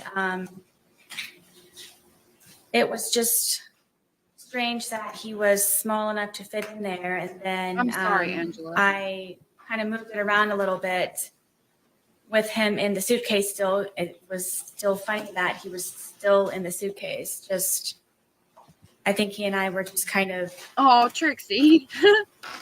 Couldn't believe that he could fit in the suitcase. Did you eventually close the top? Yep, Barb. Yes, the top was already closed. As he was settling himself in there, that's how I knew he was in there, was because the top was kind of flopping a little bit. Okay. So he had gotten in there to hide and he pulled the top. Yes. On top of it. But you could tell he was in there. Yes. You saw him right away. Yes. All right. So at some point, did you zip him up? Yes. Did you? And what was he saying or doing when you were zipping him up? We just thought it was funny. Were you both laughing? Mm-hmm. Yes. And so you zipped him up. Were y'all still laughing once you zipped him up? Yes. So again, according to Sarah Boone, this was one big joke. Now, they had consumed a ton of alcohol that day, and as the night wore on, she says it was George who started this hide-and-seek game and that he was the one who voluntarily crawled into the suitcase.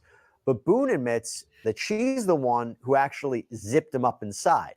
But again, according to Sarah Boone, this was all just part of the fun. So why was he struggling inside the suitcase? Well, remember, at the center of this case is this 2-minute video where George is trapped inside of that suitcase, very clearly heard saying he cannot breathe, begging for Boone to let him out. But according to Boone, George was violent with her, that he was violent with her on more than one occasion, and especially when he was intoxicated.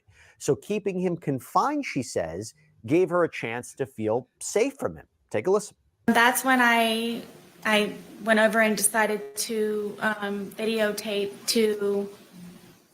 The whole story doesn't make sense. In my opinion, what makes more sense to me is that she hit him in the head with the bat first, because the medical examiner talked about how there was blood on his his like scalp, but the skull wasn't fractured and there was no blood on the brain. I think that's from her hitting him with the bat, and then she put him in the suitcase and kicked him down the stairs, and he kind of just woke up in the suitcase. But that's just my speculation and my opinion.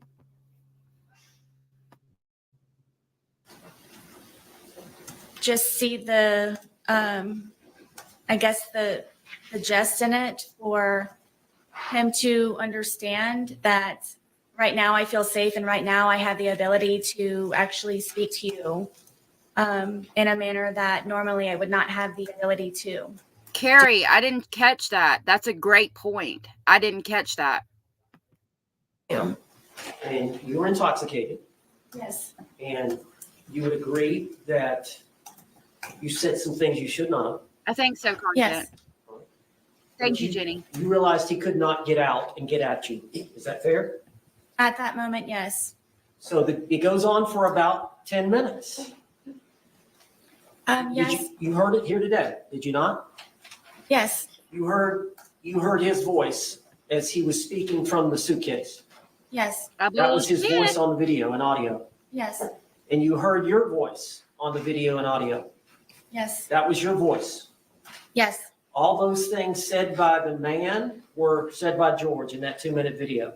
Correct. All the words said by the female were said by you in that 2-minute video. Correct. Were you intending on showing him the video the next day? Yes.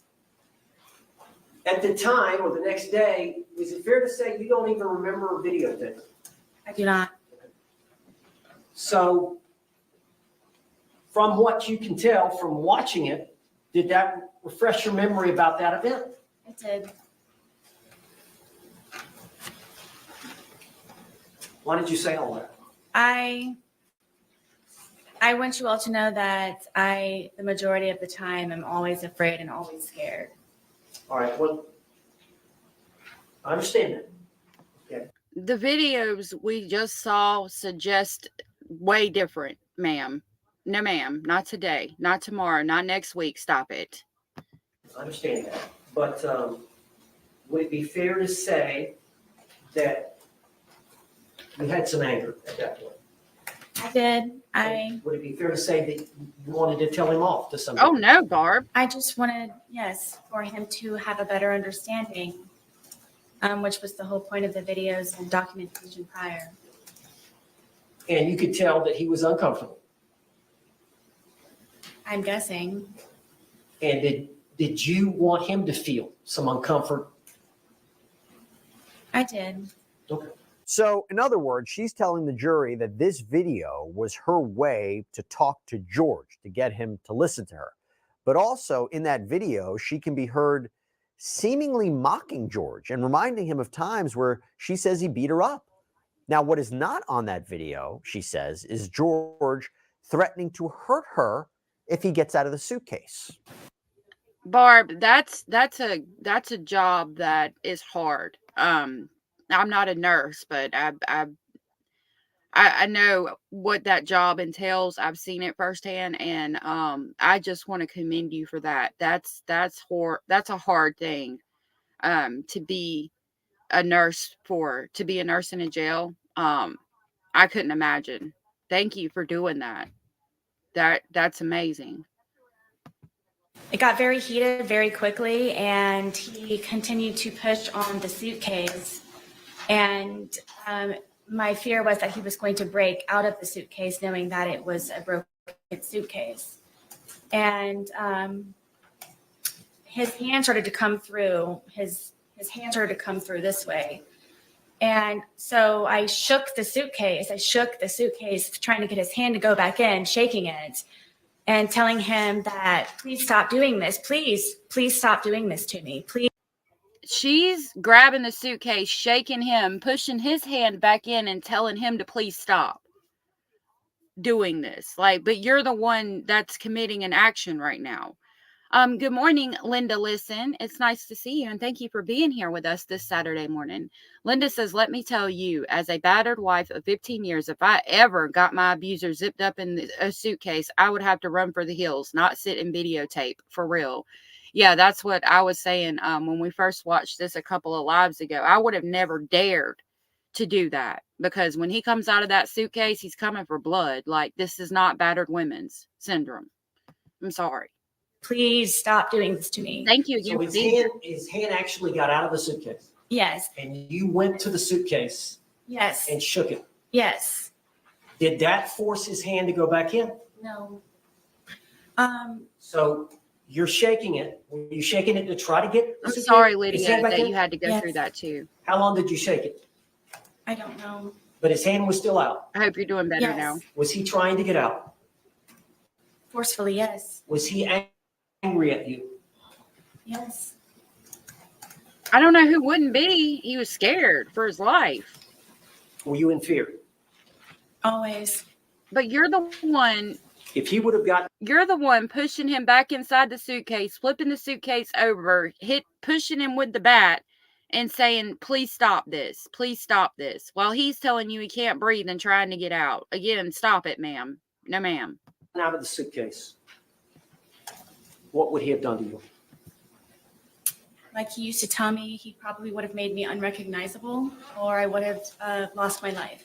Okay, that testimony is key to Sarah Boone's defense. Remember, she's claiming self-defense, that her life was in imminent danger if George got out of that suitcase. And all of this fear stems from a history of alleged past abuse. So we're at the point where George is doing anything he can to get out of the suitcase, even sticking his hand through. But Boone claims she is deathly afraid and is not going to let him out.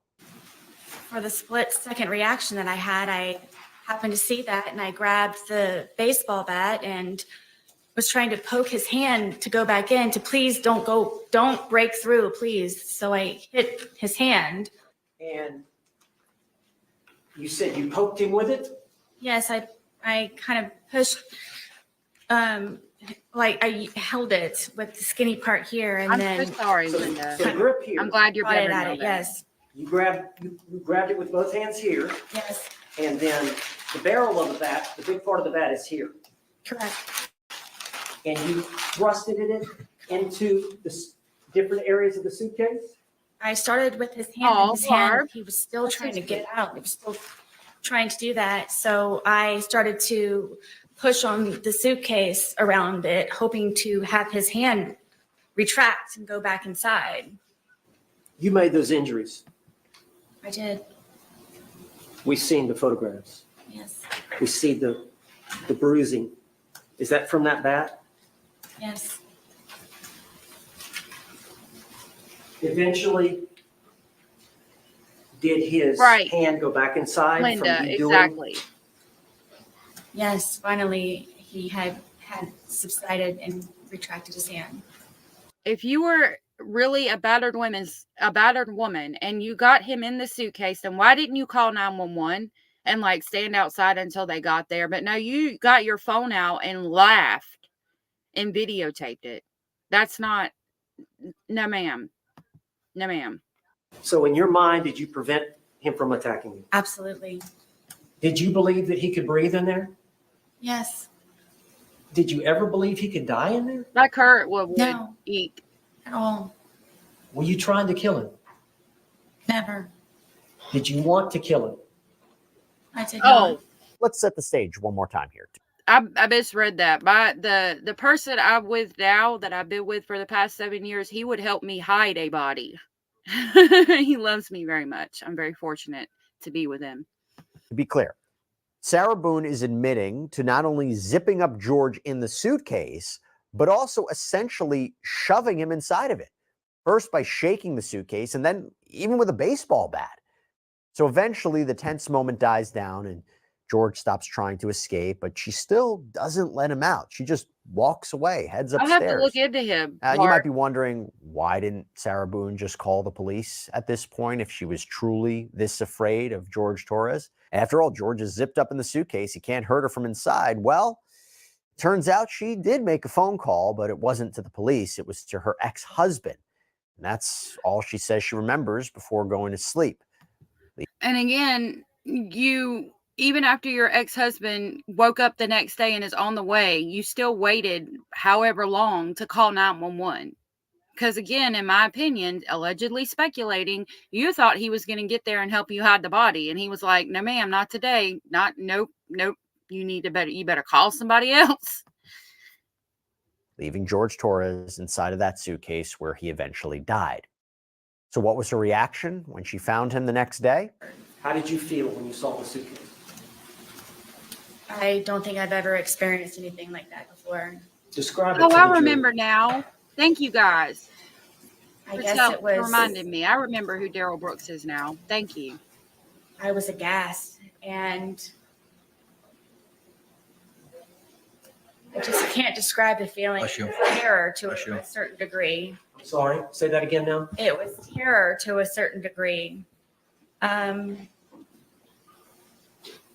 just can't describe it in words, the feeling of remembering. And then he was still in there. So what did you do? I immediately unzipped the.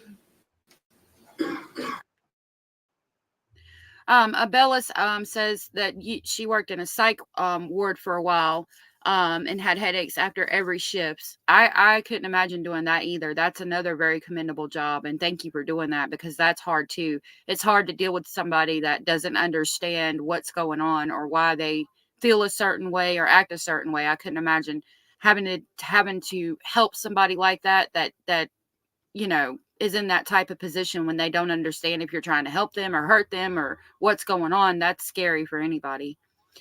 Barb says that my friend works with Chris Watts at Dodge, and she tells me he's scary because he's so well-mannered and polite. That's amazing. That's crazy.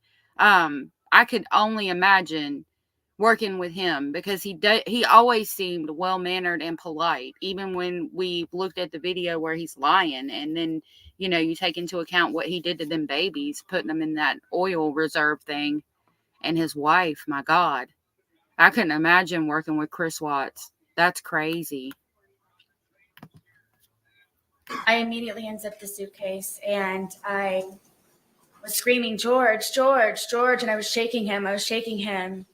And I pulled him out, and I stretched him out flat. And then I began instantly trying to do CPR, and then was trying to look for a pulse or a breath or just anything. And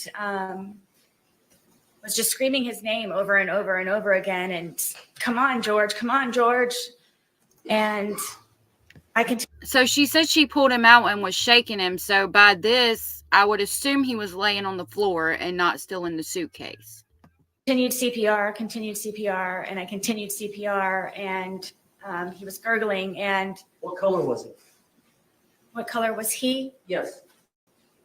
He was purple. It's at this point that Boone calls her ex-husband again, who then tells her, call 911. And then George is declared dead. Now, Boone admits on the stand that she lied to police, and she gives more details that might support her battered person syndrome. That happened a lot. I lied to the police. With the male inmate. Basically everyone, because I was extremely fearful of being arrested. I made the first attempt of me calling 911 by telling them what happened, and I thought they were going to help me, but instead I was arrested for calling 911. So you made the decision to lie? I did. Did you stay with that lie? I did. Are you telling the truth today? I am. Now let me take you back to the her blink rate was brought up.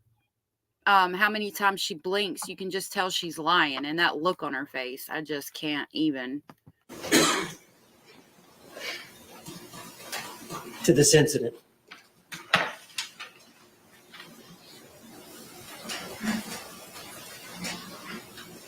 Oh, I couldn't imagine, Barb. Is it fair to say that when George Torres is sober, he commits no violence against you? No. Is that fair to say? Yes. Is it fair to say that every time that he's intoxicated or Every time that you're hit by him or harmed by him, it's when he's intoxicated. Yes. Oh, I'm glad I As could a make you result, laugh. when he's drinking, does it change your outlook?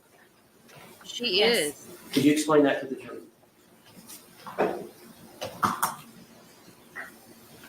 There's videos out on Letitia Stout and things that she's done in jail and how difficult she is to work with. She still claims she didn't do it, that somebody else did it to this day, from what I understand. I'm always fearful, paranoia. Why? Okay, Jenny. Why?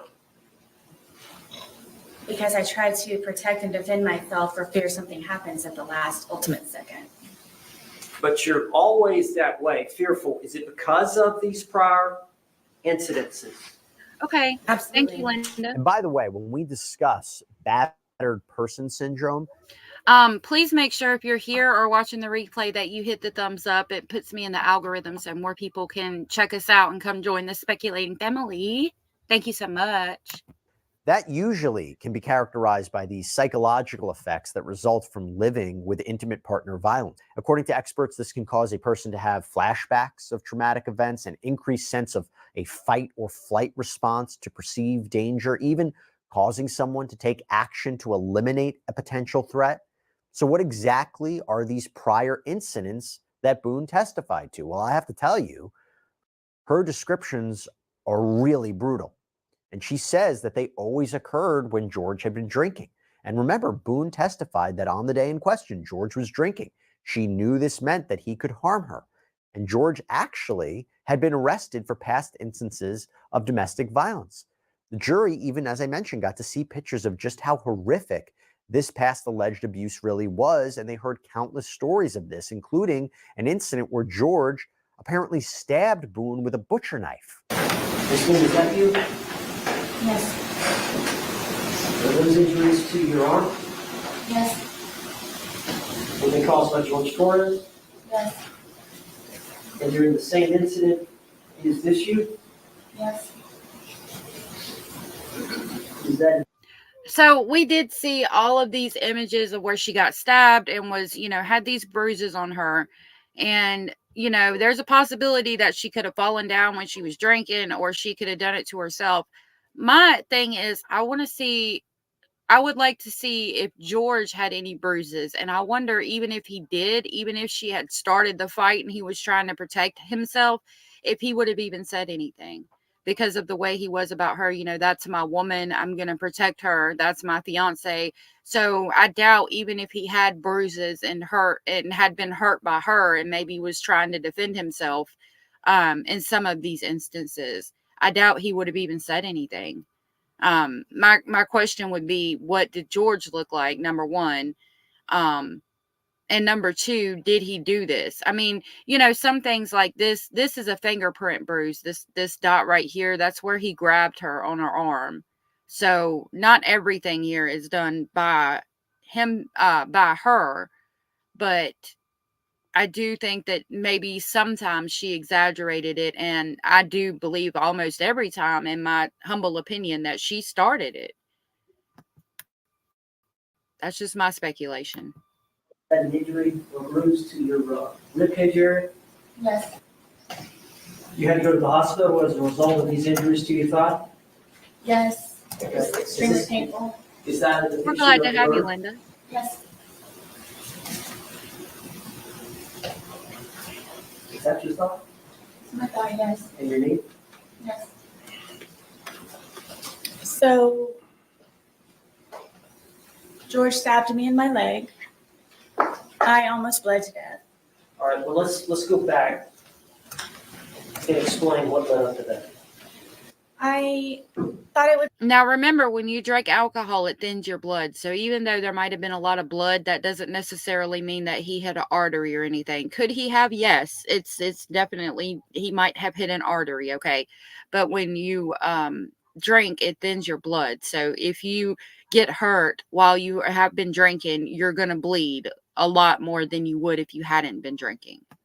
it would be nice to cook a nice steak dinner. We don't have two nickels to rub together, so I thought it would be special to make a steak dinner and baked potato and go above the normal whatever's left over in the refrigerator. And then he came upstairs and saw that I had made the steak dinner, and I don't know how to describe how drunk he was, but it definitely was not George. And then he started to pull on me and kept saying that, excuse me, that I just want to you on the steak and you on the potatoes. And I took offense to that, and I kept trying to encourage him to eat. I started to crawl off of the bed to leave, just the bedroom. And he told me again that I'm not going anywhere, and he stabbed me in my leg, and it crunched. You could hear a noise that it made, and blood just started to come out of my leg just like a fountain. Here's a question you might be asking. We're seeing these horrifying pictures. Okay, Linda, thank you. We're hearing again Sarah for being Boone's here. account of that night with the steak knife. Why didn't she just leave George? As anyone who has ever been in love, or when you love someone, or primarily someone or something, you go above and beyond, and you tolerate and you endure and you persevere, and you try to make that person as spectacular as you possibly can, no matter the sacrifice that you may have to go through. It sounds like what George did for her, not what she did for him. To serve someone else in a positive light so they can be better people for themselves, and to just make them a happier person. Okay, that was the direct examination. Direct That's what he did for examination, her, you get not to tell your she did for story, him. then you face cross-examination from the prosecution. And the prosecution here questioned Sarah Boone on a Exactly, few different Barb. things. And they questioned her as to how much alcohol she actually drank that day. Boone testified under direct examination that she had several bottles of wine, but as the state pointed out, based on the size of the bottles, this would actually turn out to be a really significant amount of wine. You go to Publix and you get that 1.5 liter Magnum bottle of Woodbridge Chardonnay, correct? I'm not sure what Magnum is. 1.5 liters. Instead of the 750s, it's the double size. It's like 2 bottles of wine. Okay, yes. So you got a 1.5 liter, right? Yes, it is the larger bottle. And you got home, and you at 100 pounds and Let's notice how when the defense or when the prosecution questions her on the stand, how she has trouble all of a sudden remembering hardly anything. Mr. Torres at 103 pounds began drinking this wine, correct? I'm guessing Yeah, so. Barb. I'm not going to guess times. Well, don't guess. I mean, you got home from Publix. When was your first drink? I'm not sure. I mean, we could have continued to do whatever was left over from what we didn't do before we went to Publix. Okay. So you may have started drinking even later, correct? Then 12:30 when you get back from Publix? I don't know. Okay. Was it 1:30 or 2:30 when you began drinking? I don't know. All right. Was it before any of the phone calls to the brothers and his daughters? Yes. And so you drink what's left in the bottle of wine from the day before that's halfway label, correct? At some point. That's And then you a little early drink in life. 1.5 liters of wine, and he goes out and gets another one on his own without your permission or suggestion about 5:30, correct? Correct. And then you all consume that one as well, and it ends up in the trash can at the end of the night, correct? Apparently. Okay. Oh, best believe she's making hooch or toilet bowl wine in there with the damn oranges and the sugar packs. You best believe. At what point in the night does your memory tape stop? You described that it wasn't on at 11:03 p.m. when that photograph was taken. What's the last thing you actually do remember prior to these videos being made? I don't recall at this point. I don't remember. Now, these bottles were apparently Magnum size. Essentially, we're talking about 2 normal bottles inside of one big bottle that both she and George Torres, reportedly both around 100 pounds, consumed over the course of the day. He had been angry on and off throughout the entire day. Okay, you didn't tell us that earlier. You said it was a wonderful, fun day all day, correct? That's because I lived. Okay, but you did not That's because you lied and just got busted. Hashtag busted. tell us earlier today that he had been angry throughout the day. When would I say that? You described your entire day of doing puzzles, arts and crafts, and outside by the dartboard, and you said it was a wonderful day and everything was fun until he was in the suitcase. Did you not testify to that earlier today? I did. Hashtag busted. Okay. My specific question between these two movies is, this is when he begins to get angry and trying to push his way out and to get out of the suitcase, correct? Angry again, yes. And he was expressing his anger in what manner? How did he say this? At which point throughout the day? Ma'am, you know very well that I'm talking about between these movies. Please answer my question. Between these two movies, how did he express his anger with you? He said, stop your bullshit right damn now, ma'am. Stop it. Stop it right now. Told me that I was going to die. Okay. Now this is happening after he's already told you several times he cannot breathe in the suitcase, correct? Correct. And he's been in there for whatever brief amount of time it took you to zip him up, and the laughter stops, and then you go over and begin to film, correct? Yes. And you're filming. Your purpose of filming is to kind of teach him a lesson. This is your chance to say something to him when he can't say anything back to you, correct? No. Then correct me. Oh, you were correct, sir. Good morning, Shirley Roth. Thank you for being here. I appreciate you spending your Saturday with us. She says, liar, liar. She is a liar, liar, pants on fire. She needs to go suck her pacifier. There was no lesson to be learned. It was just I wanted him to try to understand how I felt so maybe he could progress in being a better person the next day. So you wanted him to understand how you felt in the past, and that's not teaching a lesson? I just wanted him to understand. Here, it seems the state is really poking holes into Boone's self-defense argument. Boone didn't testify to any violence happening prior to this, and from her account, she and George were actually enjoying each other's company that day. Where was the imminent danger?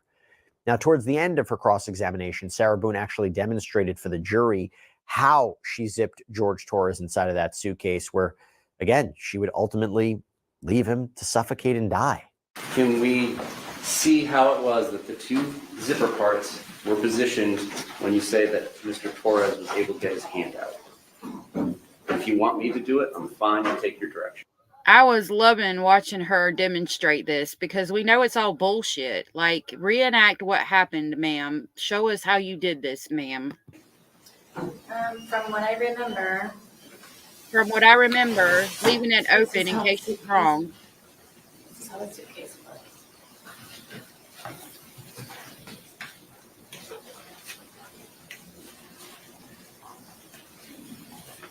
This was up here. This was not this hard either. So this was like here. Okay. Right here.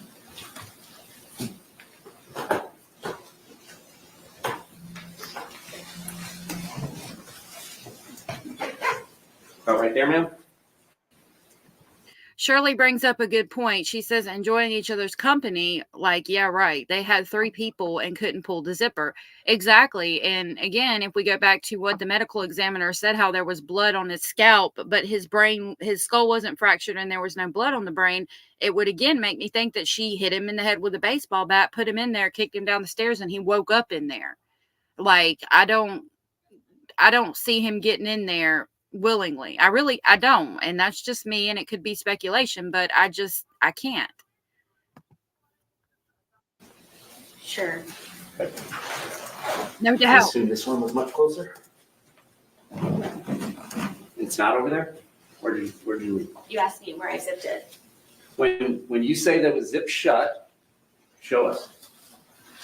Are you talking about how I zipped it or? When you're done zipping it shut and he's inside of it, where are the zipper components?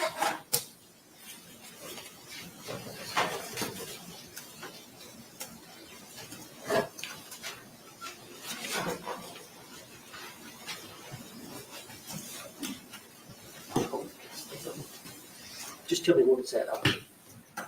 I mean, it was the corner. I mean, the corner was Right kind here? of open. I mean, it's not.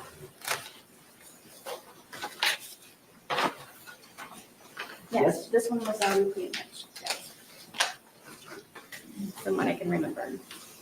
That's how he was coming with his hand out. It was like this from the corner part. Okay. Right, Barb? They said, don't give that bitch a bat. I said, dang. Thank you. Did you do anything to help him escape from the predicament that you zipped him up in?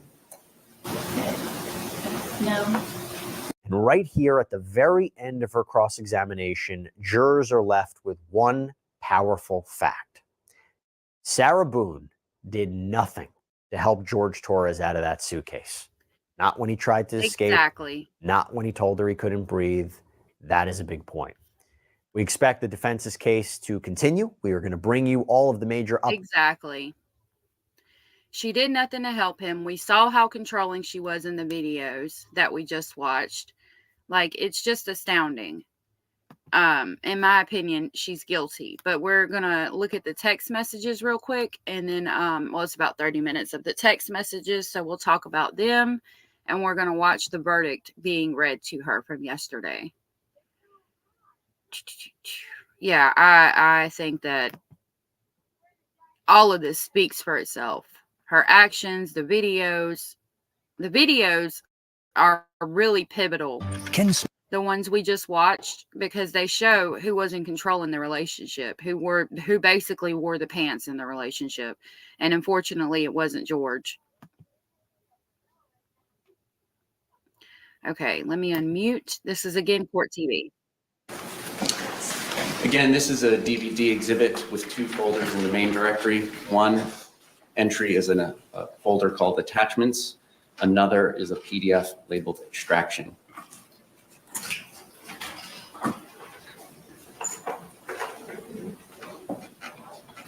And for the record, it is 108 pages, and the entire document will go back to the jury, and there will be a laptop provided to them to utilize this exhibit. Right, Angela? For purposes of publication, I'm going to go by page number and date unless something requires more specificity. And for to and from, I'm going to just use the name, the contact if one exists, or the phone number if one doesn't. On page 1. Oh, Trixie. Creation time I didn't for see, notes. but if you're leaving to take them trunk or treating, I hope they get the best candy too. Jorge or George not to be do that despicable to me, making more drink after he guzzled his and I shared mine.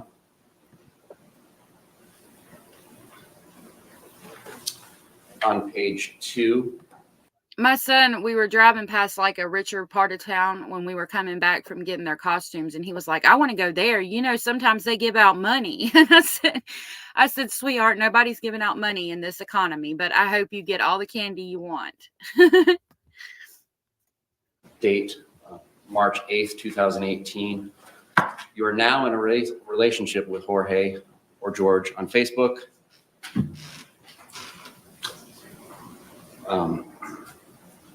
Metadata entry 100014, etc. for Jorge Torres to Sarah Boone, owner. Page 3, May 21st, 2019, from 407-716-8684 to Melissa. And he can still live here, correct? Or until I decide to finally get him out if he doesn't clean up his act after tomorrow.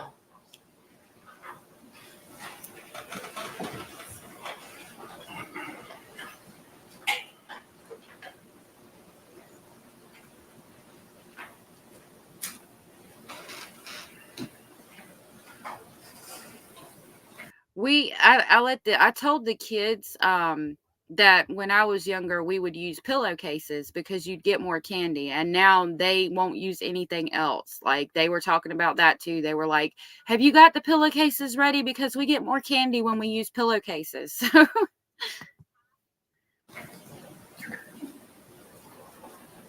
Yes, Anders, but they do like the churches in town and stuff will do these things called trunk or treat, and it's where you go. It's usually the Saturday before Halloween, or it'll be before. There's a bunch going on right now and tomorrow and Sunday, and like they have games and stuff, and people will open up the trunk of their vehicle or like decorate the back of their SUVs, and they hand out candy. It's really fun for kids.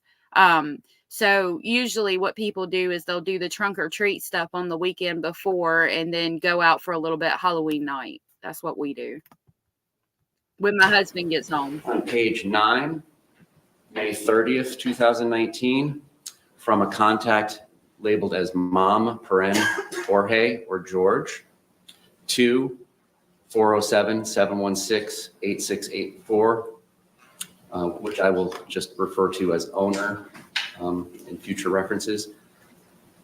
Where is my clippers in the gray box?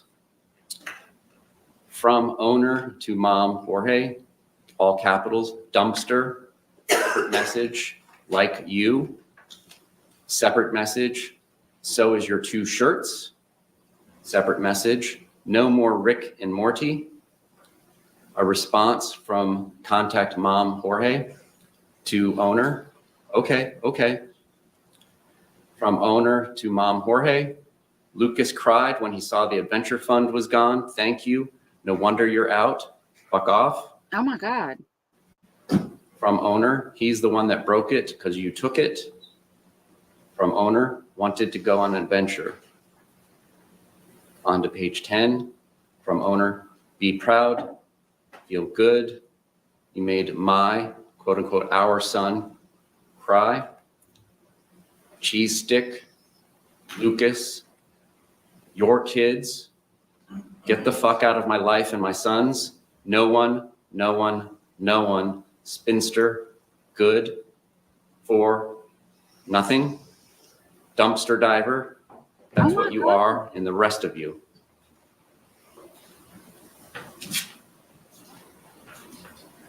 Later on this same page, owner to Mom Jorge, get all of you. Mean, selfish, fuck all you. Your firstborn is a joke. Oh my God. What the hell? Your firstborn is a joke? Are you kidding me? He's got children that he is the father to some children that love him dearly. Oh my God. What the hell? What? Who would say that to a mother? Jesus. Going on to page 11, same date of May 30th, 2019. From owner to Mom Jorge, get the fuck out of my life. Lucas 2, bad influence. From Jorge to owner, I am, as you can see, go drink your life away. From owner to Mom Jorge, your kids are too. Oh my God. Yuck. Shucks, I only have one. Beaters, your 3 together. Yuck. Going on to page 12, from owner to Mom Jorge, still dated 5/30/2019. Gross, and all the time, gross. Mom Jorge to owner, I love that guy. I love that guy. You're the one who kicked me out. Owner to Jorge, right, Mom, Queen? Finally, get your shot together and check me out in 2 to 3 months. Hope you're there. Unless I find someone better. Shit, together. From Mom Jorge to owner, are you serious? Are you serious? Owner to Mom Jorge, that's what happens? No. Mom Jorge to owner, I'm helping out Dad right now. Call you in a few. I'm wondering if this is Owner to mom Jorge. George to his mom? But it says Sarah Boone's text messages, so I'm assuming that it's hers to his mom. I mean, I couldn't imagine why they don't like you, Sarah. It's a mystery. Are you fucking kidding? Can you help me put out, fuck off, Jorge, mom to owner? How? No problem. From 267-216-5170 to owner. Damn, you can only talk when you're drunk and talking shit.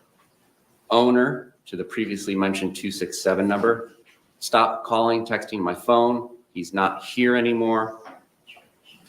And it's damn. Oh, yeah. Okay. 267 number to owner. NP. Evidently, George was using his mom's phone and Sarah was texting him, and then his mom would answer. That's by saying he's stopped texting, he's not here anymore. That's the mom with her phone back telling Sarah to stop. Okay, I got it now. You didn't have to be a bitch about it. Owner to 267. Going on to page 13. Still May 30th, 2019. Yo, I like you all. He's a dick and the sheriff just left. Sorry I couldn't text back. I'll always. Hi, Shell Bell. Thank you for being here. I appreciate you spending your Saturday with us and clearing that up. Shell Bell says Sarah is the owner. George is using his mom's phone. Thank you so much for clearing that up for us. Always respect you all. You know that he's not here anymore. And yes, I am a bitch. So are you. 267 to owner. Look, I'm not here to be taking shots at you. I never called you a bitch. I said you were acting like one. I'm not going to be here going back and forth on some childish shit. Have a good night. Owner to the 267 number. Friends forever. Thank you. Would love to chat sometime. Call his parents, I guess.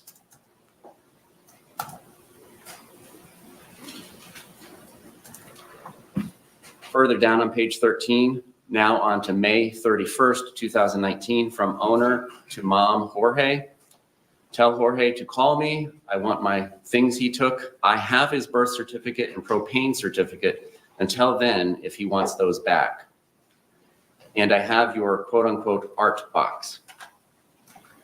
Mom Jorge to owner, stop being petty. I did not take anything that wasn't mine, I swear. Owner to mom Jorge, you're a liar. I never can believe you from all the other lies. You stop being petty and take shit like you always do. Another one. Tom Honecker, good morning, and thank you for spending your Saturday with us. Tom says, well, she's going to be the owner of a nice, comfy prison cell. And yeah, I agree. Bites the dust, Jorge. Hope you're miserable like you've made everyone else. Mom Jorge to owner, I'm not lying. Ooh, bar. Owner to mom Jorge. Good point. Lucas said he won't miss you either. When I get mine back, you'll get yours. Mom Jorge to owner, I didn't take it.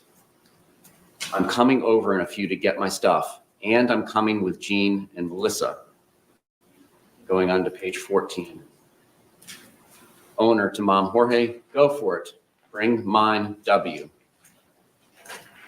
Mom Jorge to owner, I don't have anything of yours. That's why I'm coming with them so they can vary that.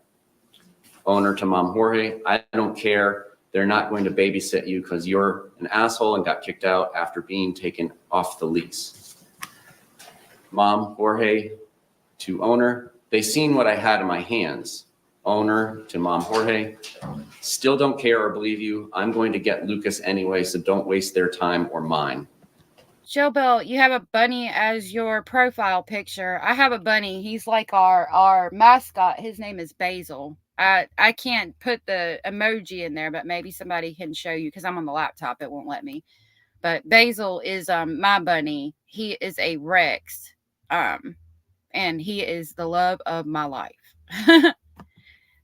Mom Jorge to owner, exactly. Owner to Mom Jorge, you were a visitor and a terrible resident, boyfriend too. Just go away unless you bring my stuff.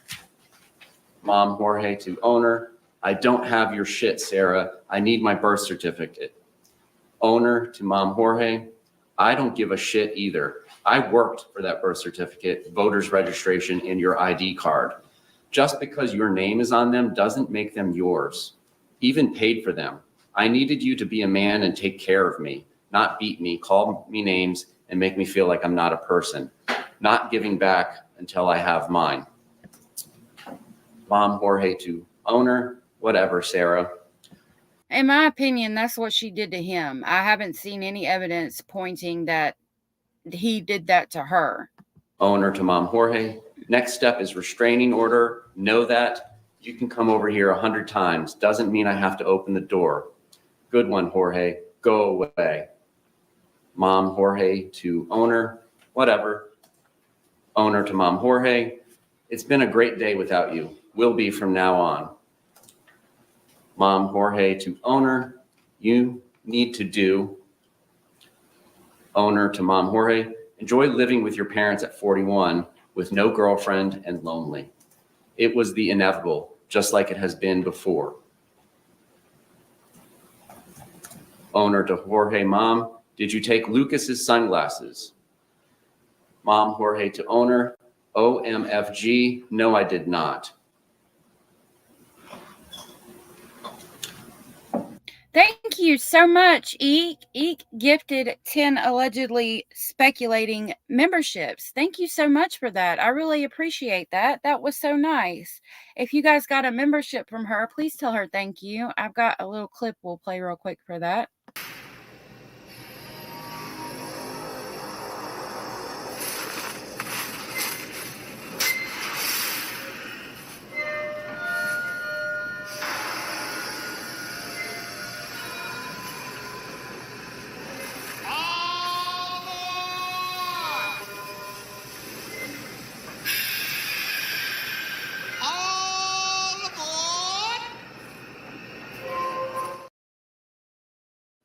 Thank you so much, Eek. If you guys are in Speculation Station memberships, please make sure you tell Eek thank you if you were gifted a membership. I really appreciate that. Thank you so much, Eek. Good morning, Mela. Mela, thank you for being here and spending your Saturday with us. Mela says, amazing how she has so many voices, calm and laden with sickly sugar, harsh and deep when in bullying mode. I love your terms, your it's not nouns, but your identifying words, your laden and sickly and harsh and deep. I love those describing words that you use. That's awesome. Thank you for being here. Turning to June 2nd, page 15, 1:10:57 a.m. from owner to Mom Jorge. Jorge, question mark, call me. If Jorge is with you, can you have him call me, please? Text to Mo.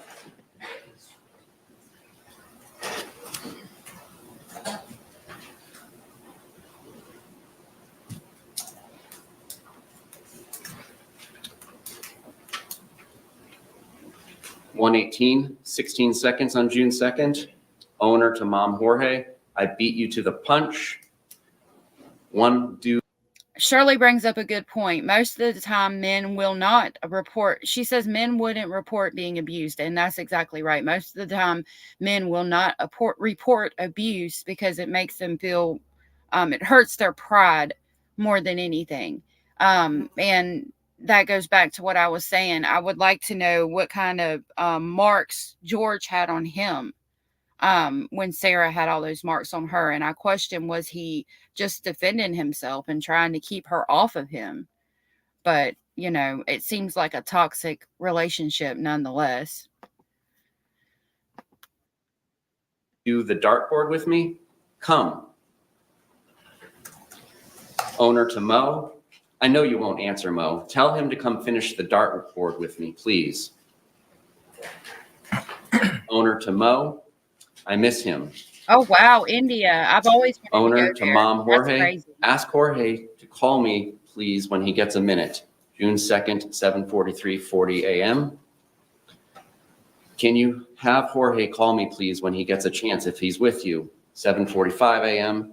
Owner to Mo. Going on to page 16, June 2nd, 2019, 10:50 a.m., 55 seconds. Owner to Mo. Hello. Can you please have Jorge call me? Willing to give back. Don't know if he's there or at parents. Really want to see him. Owner to Mom Jorge at 10:52, 16 a.m. Not pursuing after 12 o'clock. Ever again. Right. I was just noticing that. 12:19 p.m., 23 seconds. She's wanting him to come over, even though she's got all these orders against him and shit, so she can what, get drunk, be mean to him, and call the police on him? Like, really? Wow. Seconds. Owner to Mom Jorge. Please call. Come over. I'll come get you. Come over, please. I need a super hug. Hugs? Please. Need. You. 6:23 p.m. Owner to Anna. He doesn't live here anymore. Call parents or Mo in response to an incoming phone call that was made at 6:10 p.m., 54 seconds from Anna to owner. Entries 9803, 9804 in the PDF timeline, June 2nd, 2019. Image 0092.heic, capture time 6:33:01 p.m. Image 0093 HEIC, captured 6:33:26 p.m. Publishing from attachments.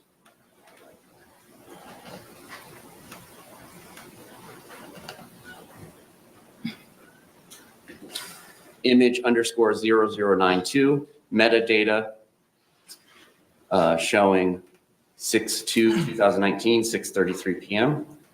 Exactly, Mela.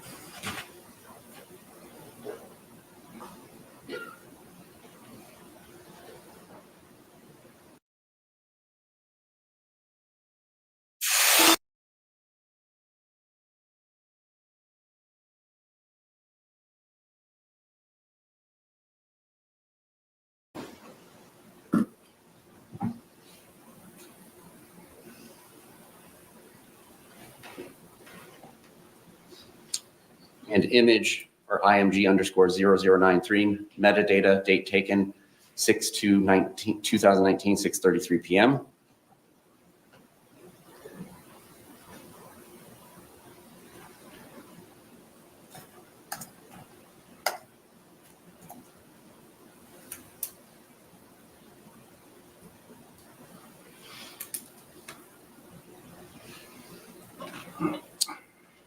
(6:34 p.m., 51 seconds, June 2nd, 2019.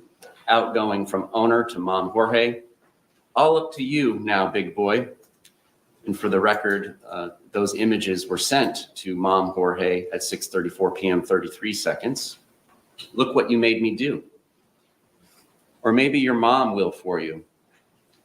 Response from Mom Jorge to owner. Wow, that's really childish. Owner to Mom Jorge, but effective.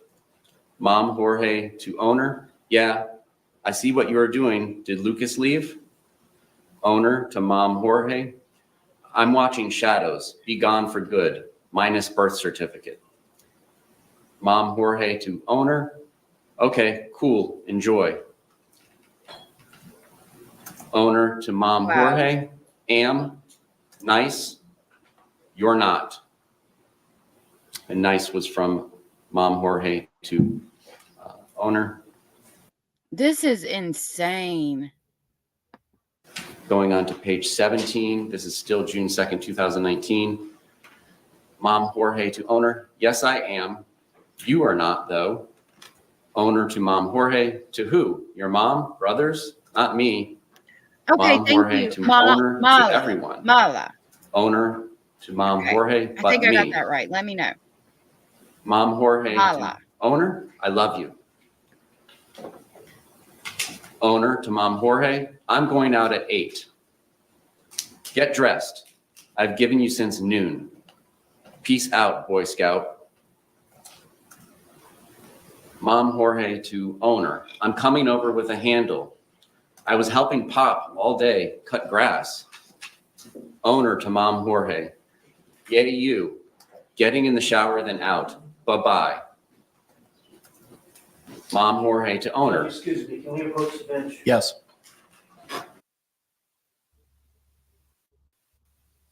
She just like tortured him. Like teasing him, being mean to him, all of the damn things. This is insane. She's so toxic. Yep. Mala says George should have stayed away while he got the chance. And Objections overruled. Papers. I think so. I agree. I'm already showered and dressed. Mom Jorge to owner. Hello? Text from Anna to owner. You're rude as hell, but okay. Owner to Anna. Your dad is a POS, but okay. At least you know and will stop calling. Owner to Anna. Why is his dad a POS? Futile. Anna to owner. CTFU as you are a piece of shit, but that's God's business, not mine. Have a good day, Coke whore. Since you like to switch it up, I'll do the same. Don't text me back either, fake ass. What the Sam hell? I agree, Barb. Good morning, Darlene. You're good, love. Thank you for coming and dropping in.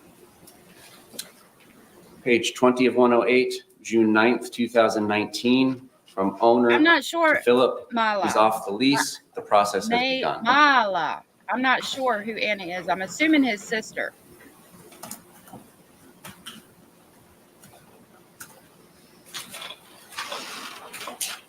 Oh, Anna is his daughter?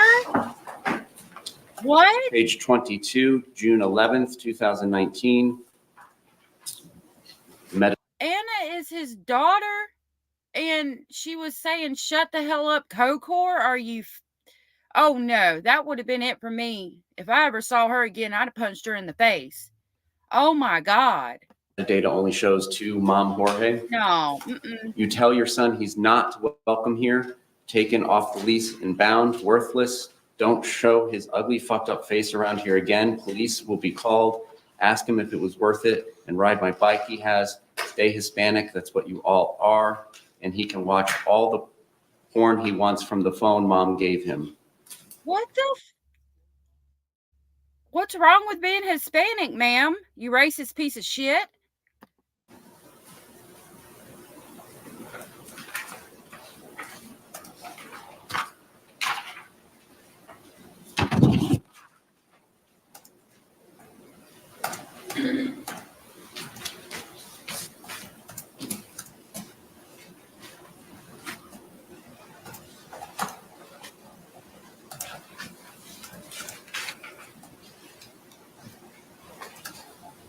Right, Barb?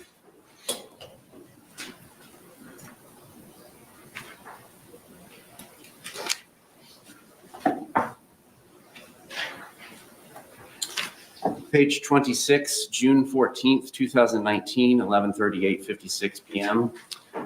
To Mom Jorge. Wow, congrats, blackouts and whoring. We wanted to see him. Hot house, 7 people. Mission to work on my bike. Repeat. Candy Crush. Fuck himself. Shit job. Repeat.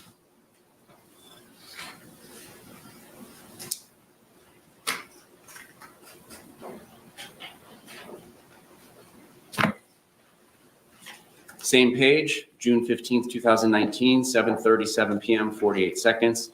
To Melissa, just an FYI, if my place gets effed up, I'm letting you know. He's in jail. Thanks for the prompts. I'm at my ex's house. Please don't let this reflect on me as a tenant. You said to call cops. I did. He's gone. We're both.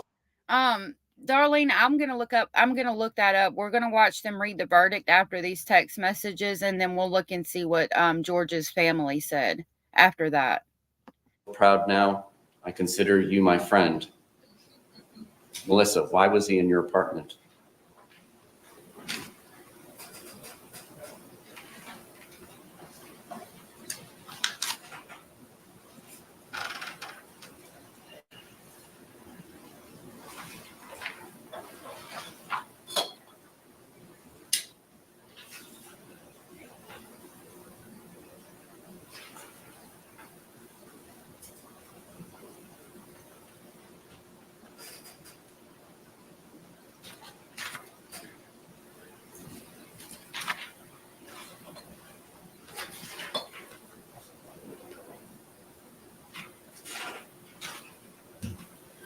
Wow. Mala says, oh, she's very racist. Remember how someone asked why she kept saying nasty stuff to him? And she said, well, I get called everything but a white woman. And then she ratted on that neighbor. Wow. See, that's crazy. And that does tell me that she's racist as shit, because the saying is, he called me or she called me or whatever. I got called everything but a child of God, not a white woman. Wow. Racist. Piece of shit. In my opinion. Page 38, notes. Creation time, June 26, 2019, 5:56:57 a.m. 6:14, X videos, 10:03 a.m. Sarah Banks, 5:03 Banks, 6:13. Metro activation 6:12. Skipping down. Yep, Shirley. Exactly. X videos 6:2, 6:13 p.m. X videos 6:1. X videos 5:31, 9:56 a. Who's Christine? Paren FB. Going to meet up? Question. Calling her beautiful? Question. Said she thought you were avoiding her when down here. Said no, I was not beautiful. FB-nonchalant Quay. Thanks for adding me. You are exquisite. Facebook messaging Camille 6:13, 9:42. Facebook or FB Pamela Erickson sending pictures of yourself, telling her good morning 7:14, 12:13 a.m. FB-Crystal going to woo her, sweep her off her feet, going to change her mind. Luck is my middle name. Sent her pics, kiss emojis. Called her beautiful after returning to the convo. Said you had to pick up your brother. Sent pics of beer. Sent her struts, could have been me. Sent her songs, but not me. Messaged bunny kiss emojis, convo.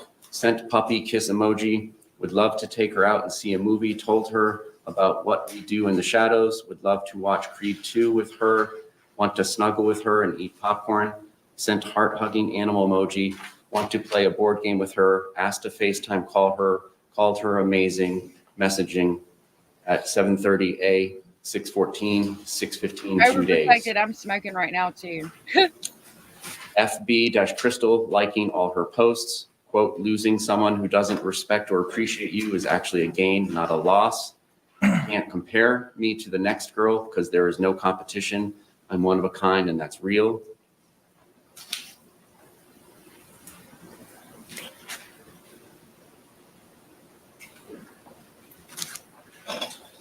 Continuing on to page 39, same note. I found everything on your phone, all your messenger texts, telling Christine you want to meet up with her when she's here, calling her beautiful, thanking nonchalant Quay for adding you and calling her exquisite, telling Pamela Erickson good morning and sending pictures at 12:38 a.m., messaging Camille, then the whole 2-day convo with Crystal, how dare you, and send pictures wearing my wedding ring. You're a cheating, lying scumbag. I will never trust you.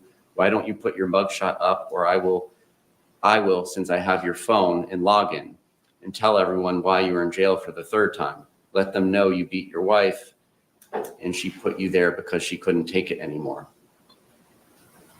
I want nothing to do with you ever again. I've become a different person since You've been gone with less stress, anxiety, and worry. Yeah, she's definitely jealous as hell. She did bust him talking to other girls. I mean, I'll give her that. She's got a little bit of a reason to be angry, but with the shit she put him through, I don't blame him for doing it at all. I feel safe, comfortable, happier with you not here or seeing you at all. I can say through, I do have heartbreak after going through your phone. Thank you for always proving me right.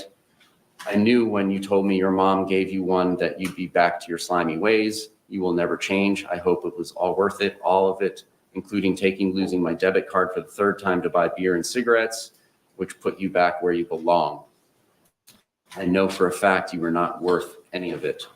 So she arrested him for taking her debit card and buying cigarettes and beer. And if I had to speculate, using speculation only, she probably told him to go to the store and buy it and then locked him up for it. Tom says evil, and I couldn't agree more. I just can't believe after everything I've done for you, including all I did to get you out of jail, and you do this to me. This is cheating. Barb, sure do. Goes on to page 40, goes on to page 41, and ends with never truly yours.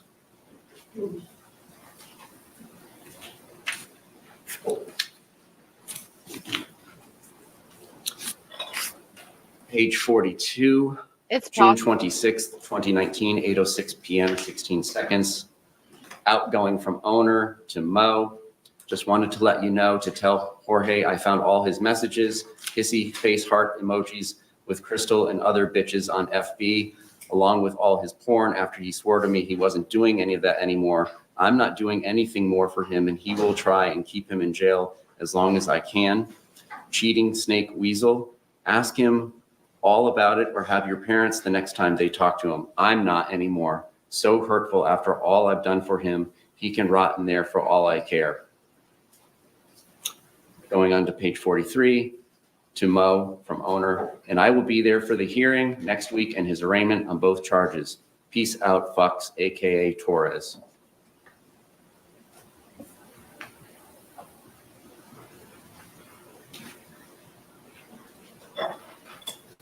She's calling his whole family fucks. Wow.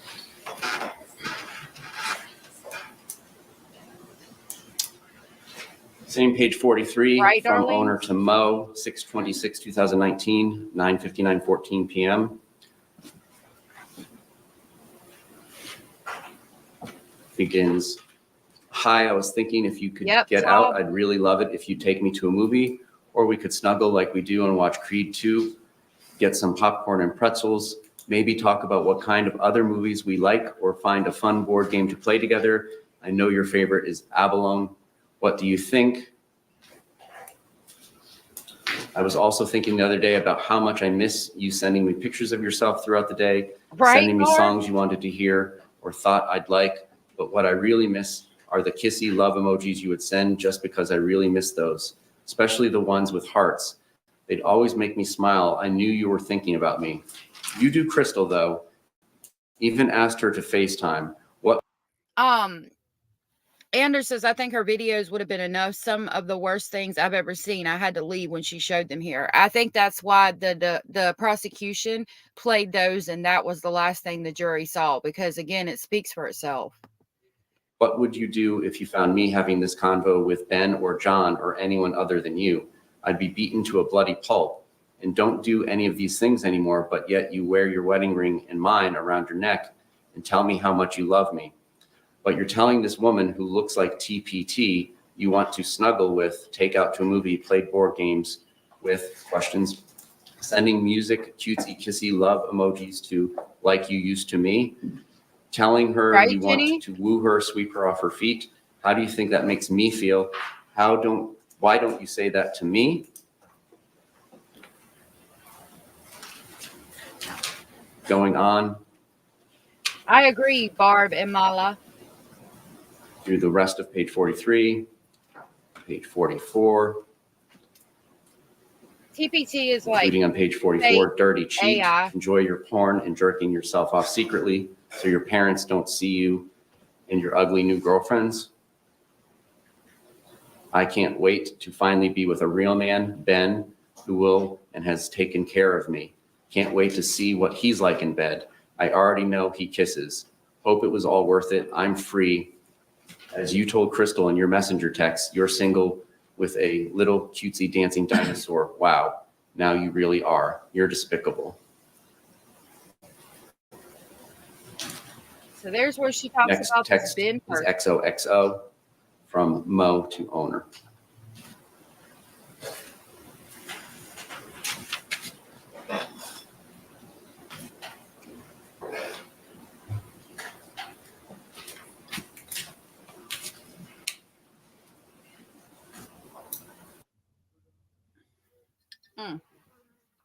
Sorry, I was going to swallow my coffee. What's Okay, going on? let's listen to the verdict, and then I'm going to try to pull up the videos of George's family speaking after the verdict,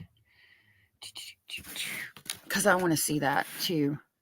I want to watch her face as they read the verdict, and I want to see what George's family has to say. I think we all came to the same conclusion so far that the jury did. I have. I know I have. Y'all can let me know if you feel different, but this is an hour, but I don't think it would be an hour long. There cannot be any emotional outbursts when the verdict is read. Does everybody understand that? Okay. So See everybody nodding their heads. Okay. All right. State, are we ready to bring in our jury? Yes, Your Honor. Defense, are we ready to bring in our jury? Yes, Judge. All right, let's go ahead and bring in our jury. Everyone will remain seated. Sorry.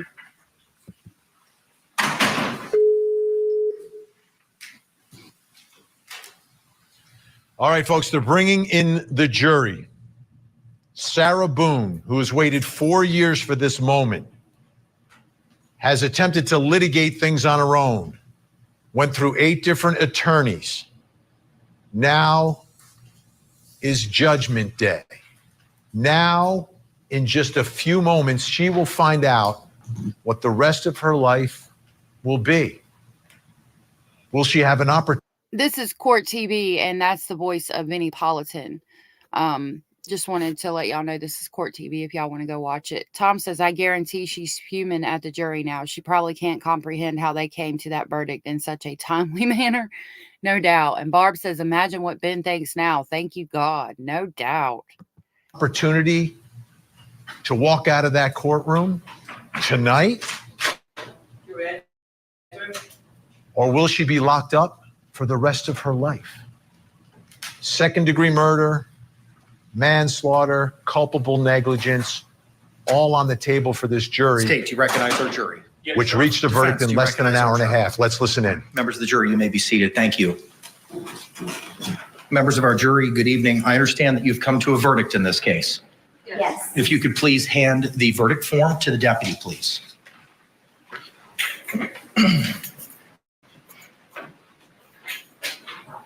Thank you, sir. She's definitely regretting not taking the plea. Madam Clerk, I guarantee if you could please publish the verdict. In the Circuit Court of the 9th Judicial Circuit in Orange County, Florida, case number 2020 CF 2603, the state of Florida versus Sarah Boone. We, the jury, find the defendant guilty of murder in the second degree as charged in the information. Still Mule, dated at Orlando, Orange County, Florida, on this 25th day of October 2024. The form has been signed by the whole person. Madam Clerk, please poll our jury. Jury seat number 1, is this your true and correct verdict? Yes, it is. Jury seat number 2, is this your true and correct verdict? Yes, it is. Jury seat number 3, is this your true and correct verdict? Jury seat number 4, is this your true and correct verdict? Yes. Jury seat number 5, is this your true and correct verdict? Yes. Jury seat number 6, is this your true and correct verdict? Yes, ma'am. Members of our jury, again, I want to thank you for your time, your sacrifice, and your attention in this matter. I know that we spent almost 2 weeks together, and it was not taken lightly, and I really appreciate the time and the effort and the sacrifice that you put into this case. I want to advise you now of your final instruction. Members, Yeah, juror 3 was like, he didn't even have to finish asking. He was like, oh yeah, that bitch is guilty as fuck. ladies and gentlemen, I wish to thank you for your time and your consideration in this case. I also wish to advise you of some very special privileges enjoyed by jurors. No juror can ever be required to talk about the discussions that occurred in the jury room. Juror 3 said that shit with 10 toes down. Except by court order. For many centuries, our society has relied upon juries for consideration of difficult cases.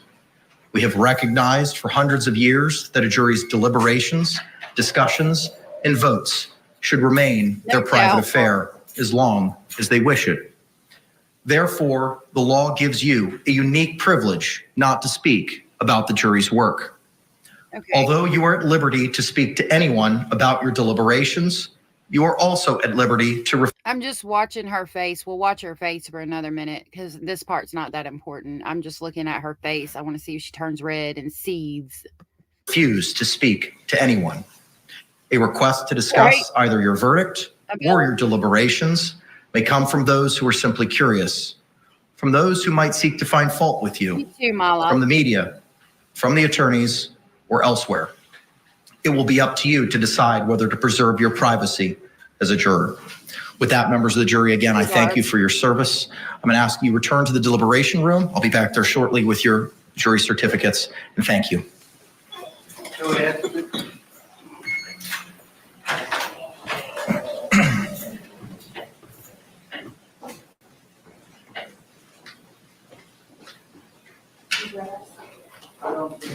Guarantee she's saying, we're going to appeal. We're going to appeal. Ms. Boone, the jury has spoken in this matter and has found you guilty of murder in the second degree. The court adjudicates you guilty of murder in the second degree. As this is your first felony conviction, you are entitled to a pre-sentencing investigation by the Department of Corrections. Mr. Owens, are you seeking that in this case? Yes. Okay.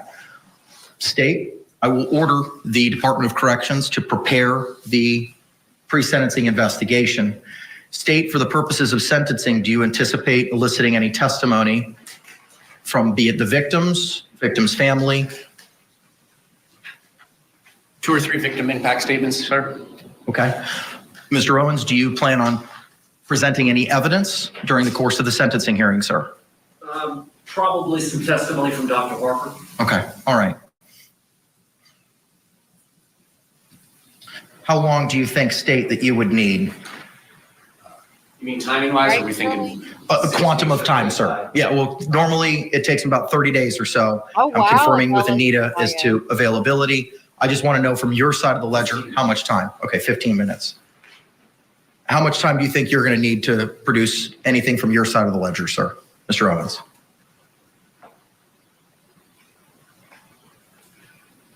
I'd say 30 minutes, Okay. 30 to 45. So if we set this for an hour, that would be sufficient.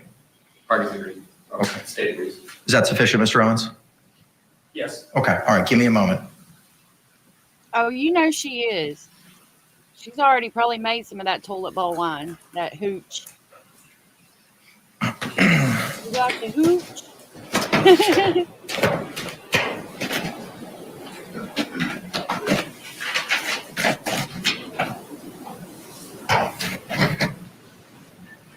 There's a couple going under still, Delphi and a woman who burned her husband. Let me see if any. Sarah Boone, now a convicted murderer. She's convicted of second-degree murder in Florida. There is a large range of sentencing for that offense, anywhere from 16 3/4 years to life. 16 3/4 years to life. So while this is phase 1, which is absolutely significant, phase 2 of this case, the sentencing, will be enormous in determining whether or not Sarah Boone. So that was the verdict. Now let's see. I don't know how to pull up interviews afterwards, but we're going to try real quick.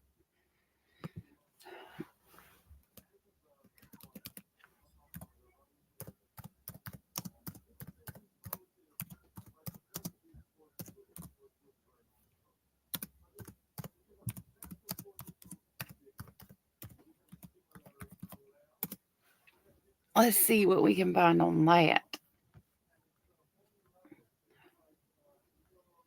It says Sarah Boone asked for mistrial, citing victim's emotional family. That's a body language expert.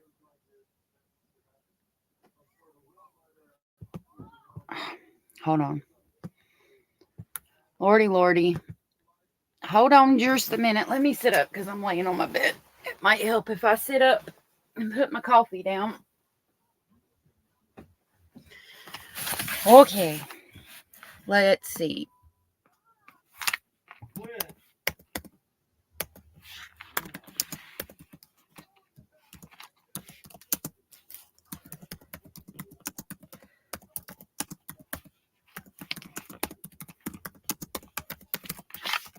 All right.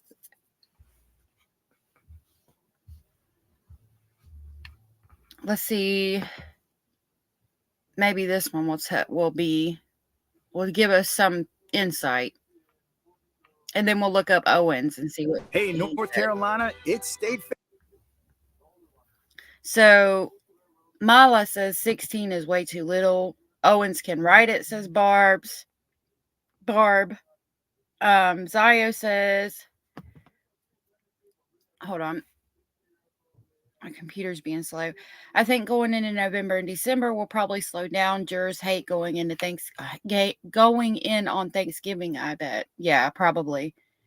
It was right after they were picking the date, making sure she would arrive. Voices for the victim in the suitcase murder trial for George Torres. Prosecutors say that he was murdered by his longtime girlfriend, Sarah Boone, who had him trapped inside of a suitcase, beat him, and left him to die. The defense is saying that Sarah Boone was acting in self-defense. Now, George Torres' family is speaking out this morning, saying that he's being unfairly depicted as an abuser and that it was Sarah Boone who was the real aggressor. Now, since early in this case, we've seen evidence of Boone's problems with Torres' family. To know what we're here, what we're investigating, and that they're going to think I killed him. Why would they think that? While we watch this real quick, I'm gonna pull up like them talking after court on my phone so I can get it ready for us. They have said that. They've always have said that. I told you it's because I'm the blue-eyed white dragon. That's what they call me. Because they don't want him with me. So he's basically just not really been around his family because he chooses me over them.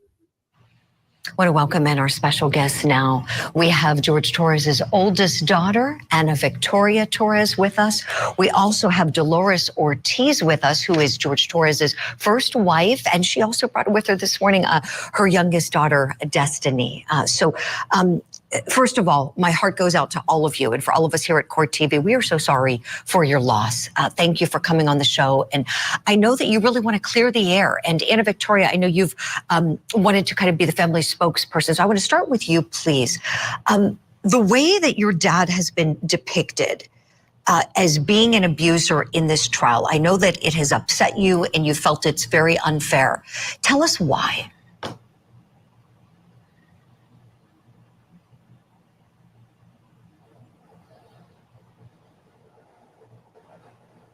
Story, and unfortunately we are the voices now, and the way the trial has gone and the way things have taken place, I have told Sarah that nobody has ever contacted us to hear our story or ask us questions in regards to our father, his character, or the relationship between him and Sarah Boone. Me and my siblings actually spoke to our father that night, and we have a lot of experiences with Ms. Boone that Mayla?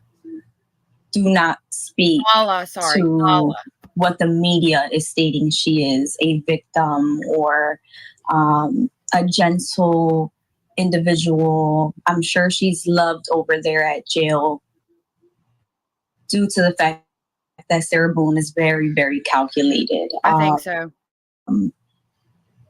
She by no means is a kind. She looks like her daddy. sweet, soft-spoken woman. She is very calculated, very devious, very conniving. My father was sheltered and berated. He was kept from us. He was the real victim in this situation.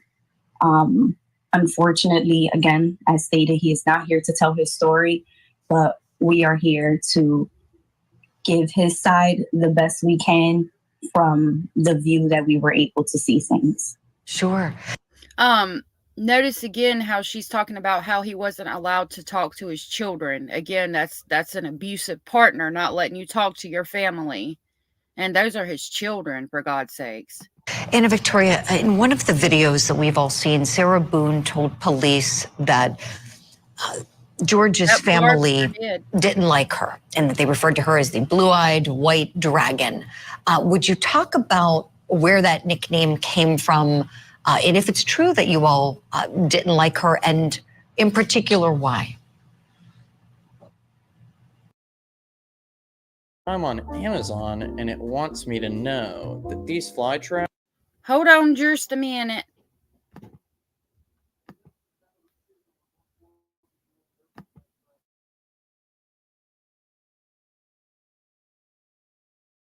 Nickname is concerned, that was created all through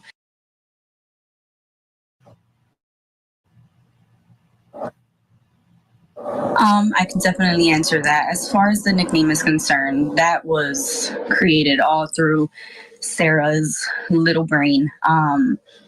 Other than that, she was definitely correct as far as us not liking her, and she should have stated that she didn't like us either, because that is very much correct as well. She, like I stated, is very evil, and what she is acting out there on the stand and within that courtroom is baffling to me, because that is not the real Sarah Boone at all. But yeah, she was correct. We don't like her. We didn't like her. That will never change.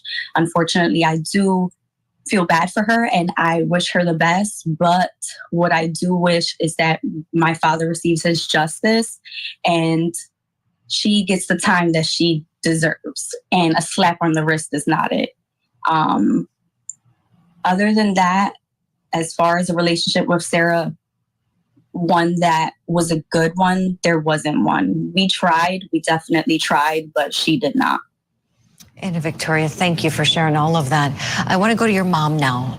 Dolores, you were married to George for 14 years. I have three beautiful children with him. Two of them are here with us today, Destiny and Anna Victoria. We understand that at one point, Sarah Boone tried to fight you. Tell us about that. Wow. Not per se fight me, because we've only, I want to say that we've had one engagement, which was for my children's birthday party that they attended later in the evening.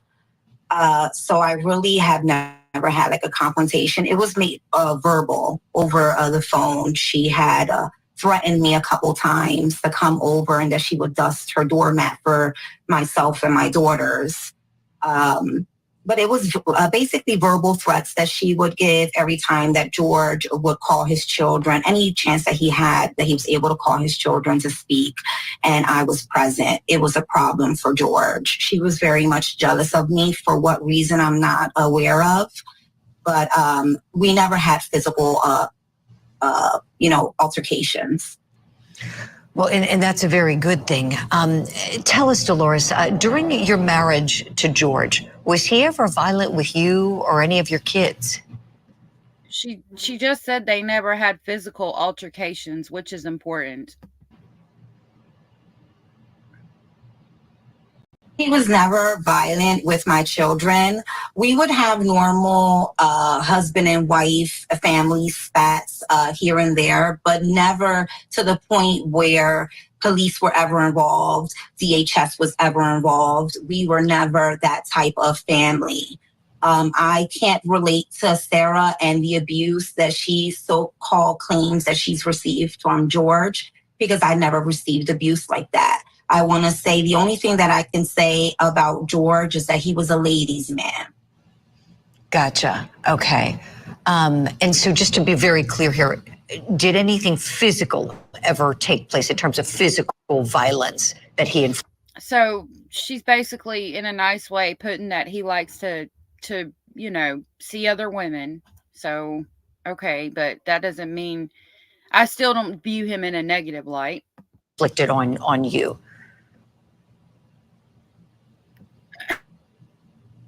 No.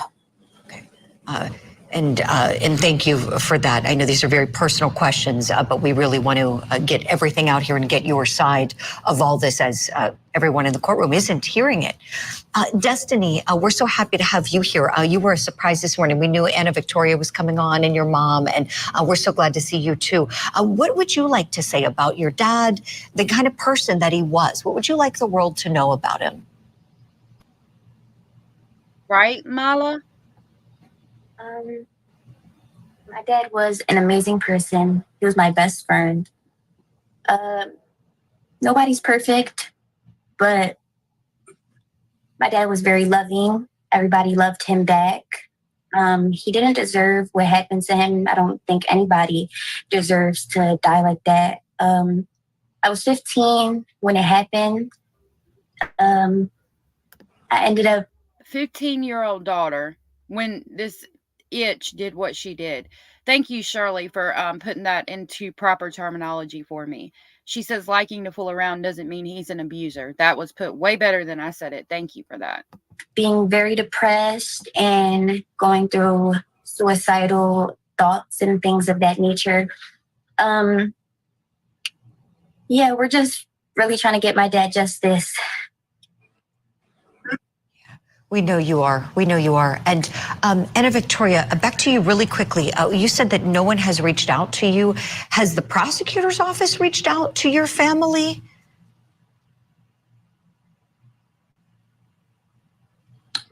As far as my father's mother, his father, his siblings are concerned, they have been communicated with due to the fact that they do live in Orlando. I live in Philadelphia, but nonetheless, I have communicated with the attorneys.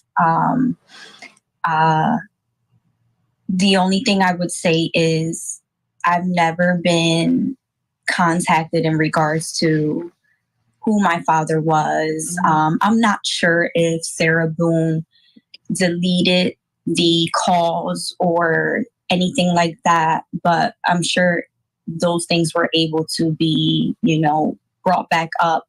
But my siblings and I spoke to our father that night, and I do think that our encounter and what took place over the phone is very valuable to the case, as well as what their relationship was like and what Ms. Boone's plans may have been that night. Again, whether they have been premeditated or not, in my opinion, they very much were, due to the character of Sarah and all the experiences that we've had with her. But what did your dad say on the phone? If we were contacted, things could have been much better. I think it was premeditated as well. So nothing in specific, but we talked on the phone for months at a time, every so often. I would say that I spoke to my father at least 3 times a week, maybe more.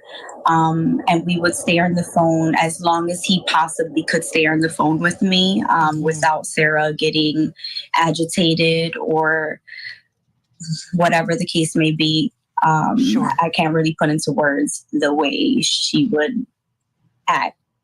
Yeah, you all got to know a different Sarah Boone. Just talk all the for time, sure. and my father that day seemed very uneasy. Yeah.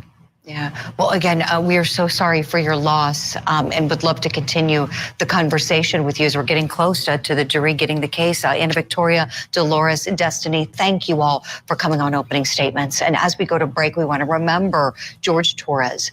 Whatever allegedly happened between him and Sarah Boone, he sure didn't deserve to die. He was only 42 years old, and as you can see, had a beautiful family. You just saw 2 of his 3 kids, and he was deeply loved. I think that was important to wait so we could hear that. And I will put in the description box below, I will put a link to the domestic violence hotline. If anybody is experiencing any type of domestic violence or anything like that, please seek help. Please don't stick around because it never ends. It doesn't get better. Okay, we're going to watch what her attorney said after everything. I think With Spectrum's easy no, hold on. Hold on just a minute. It's the one we were just watching, the verdict, and I was okay, and I had backed it up to where we need to be to hear her lawyer speak. So let me get that pulled up real quick. And we'll hear that, and then I'll have to go for the day.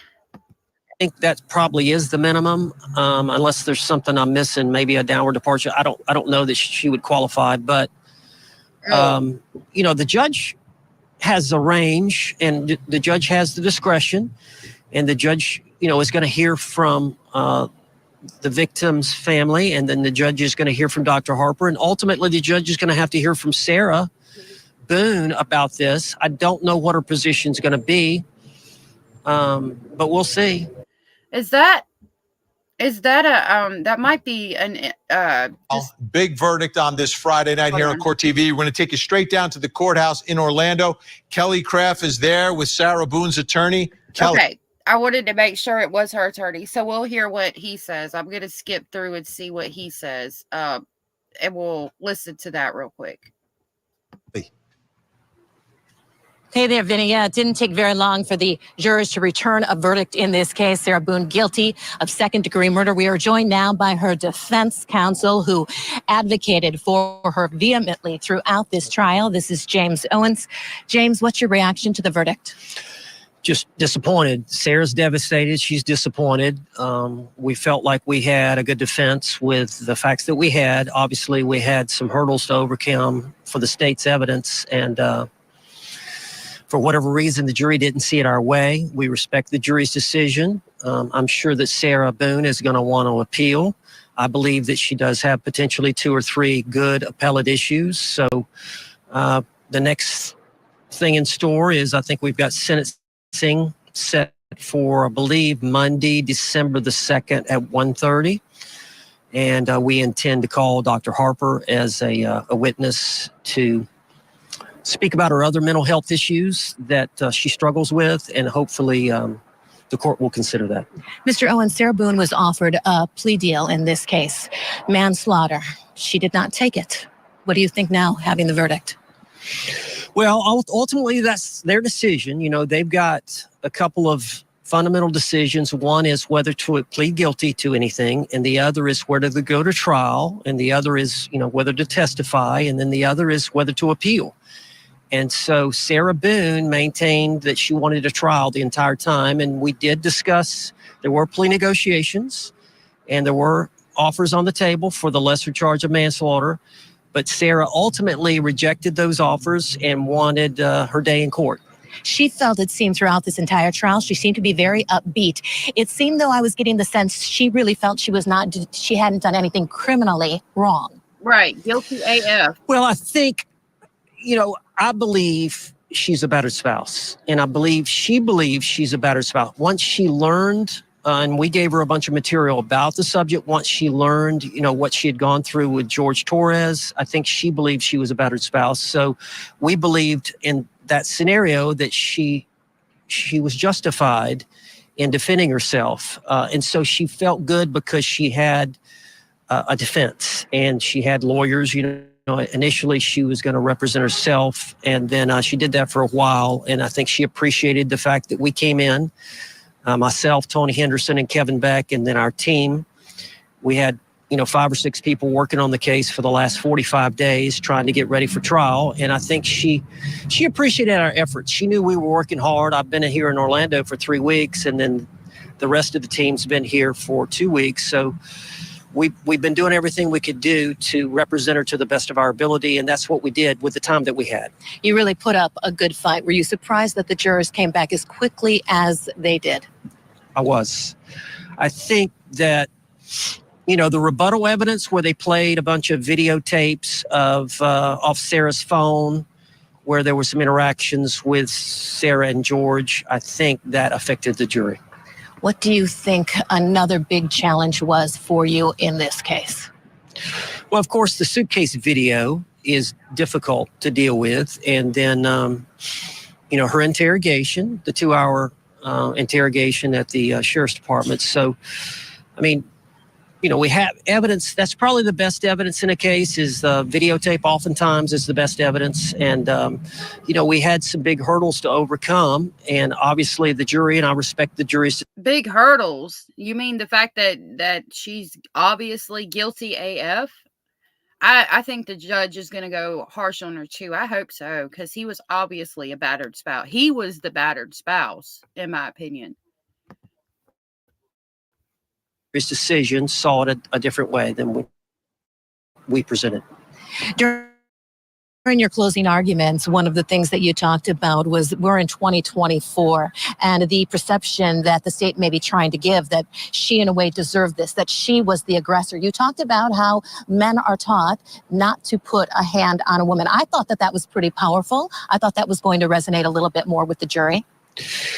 Yeah, I think that, it was a long trial and the testimony came out. The state got in a bunch of evidence about, like I said, the video interactions between George and Sarah.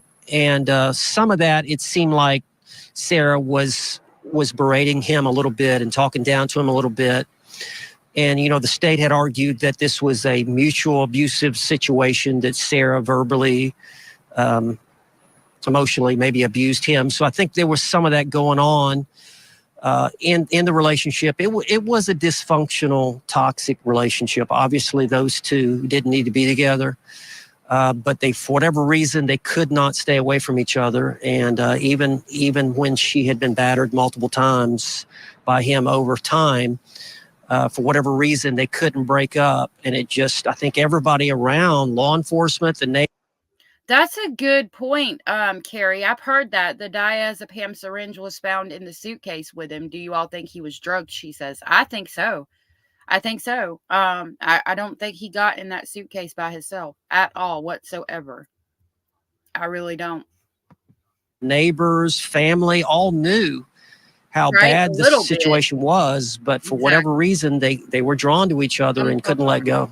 The judge made it clear before the verdict was read that he did not want any outbursts in the courtroom. We had one earlier from George Torres's family.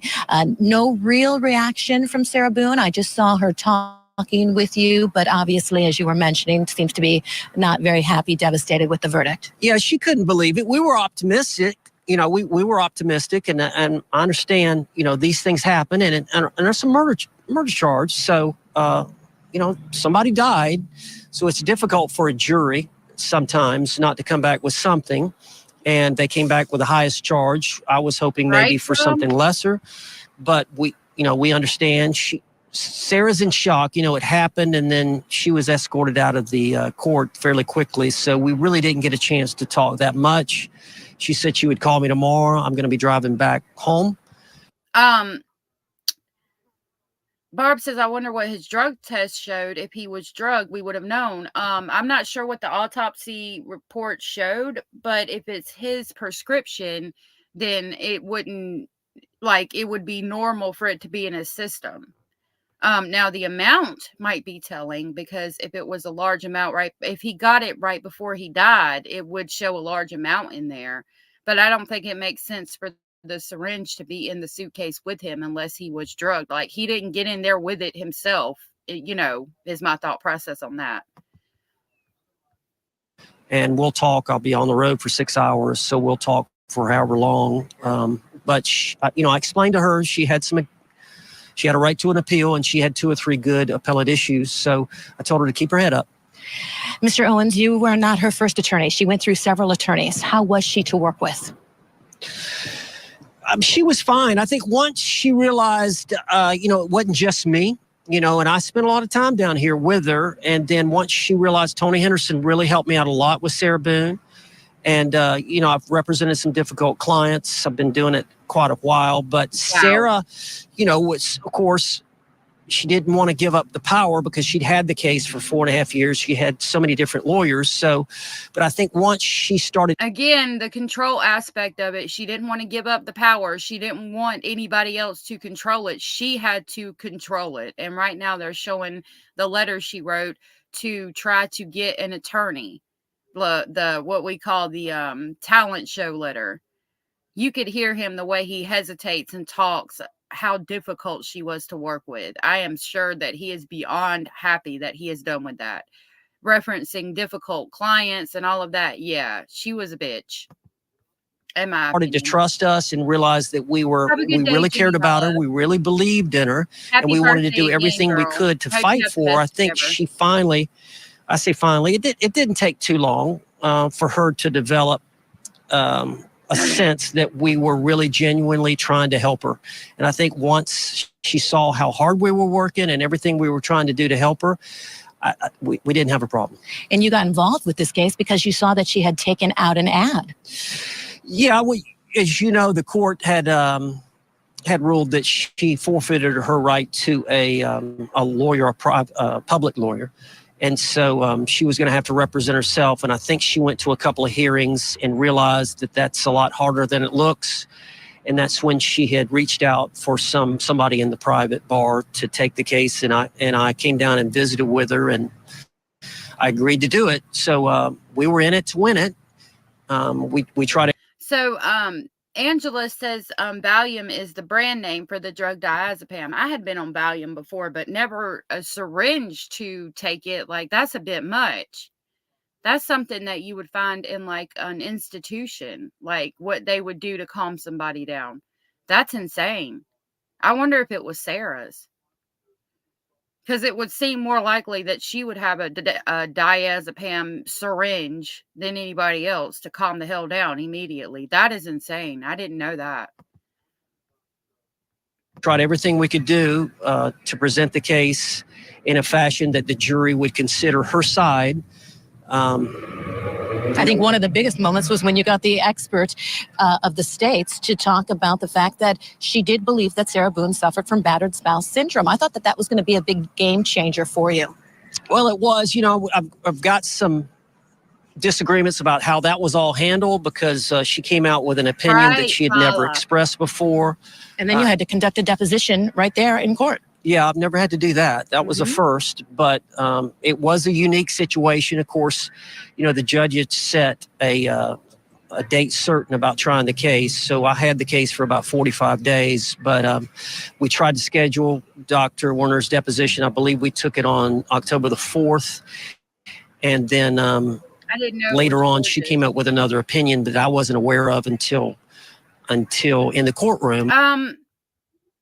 I don't know. It could be prescribed for detox. I know from my experience, I never had an issue with alcohol, but when I had been around people who had issues from alcohol and were trying to come off of that, they would give them Vistaril, which is a non-addictive, like, to calm you down. So they might give you that. I don't know. It would really depend on the doctor. Some of these doctors out here do some real questionable things with the stuff they prescribe.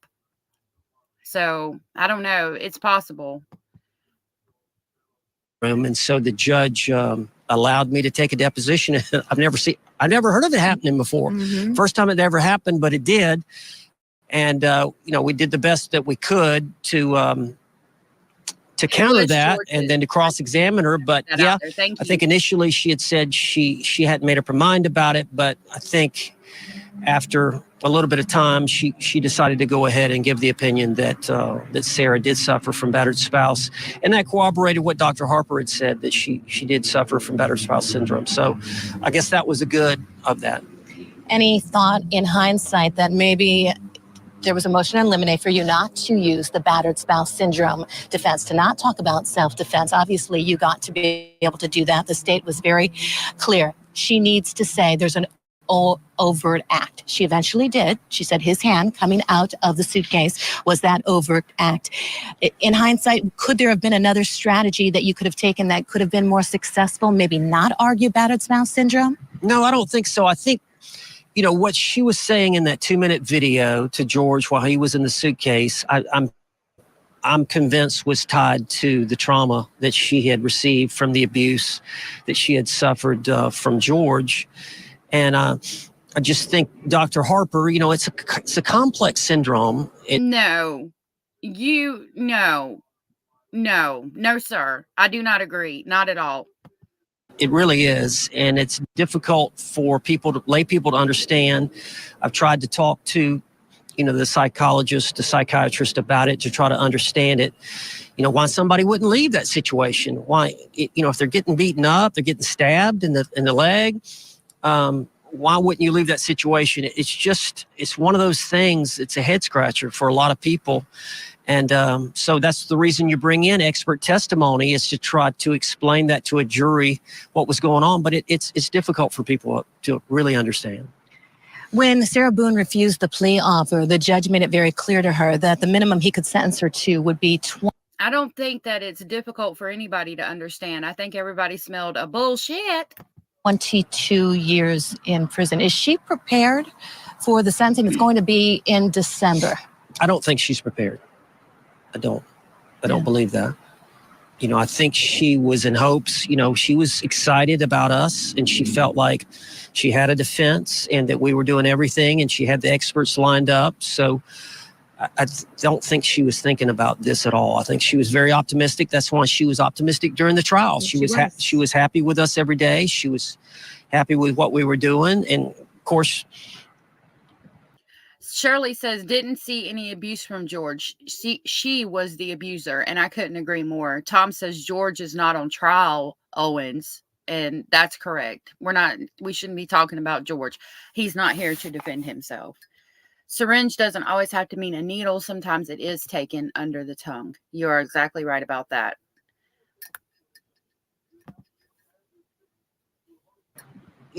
She understood that it was a valid defense in Florida.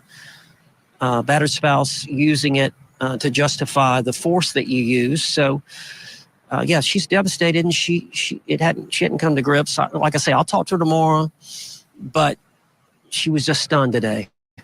Vinny also has a question. Vinny, what's the question? Yeah, I had a couple questions for James. First, at the sentencing, will this judge have much discretion in what the sentence can be? And do you expect Sarah to express any sense of remorse at sentencing? At the sentencing, will the judge, Vinny's asking, at the sentencing, will the judge have any discretion? This is her first felony. The judge made that very clear. So that's the first question. And then the second question is, will Sarah Boone say something? Will she express any sort of remorse for what took place? Will she make a statement in allocution at her sentencing? I know you have to take some preparation time for that. I think the fact that it was her first felony doesn't really matter, in my opinion, because the felony is murder. So I think that he's going to lay it out to her.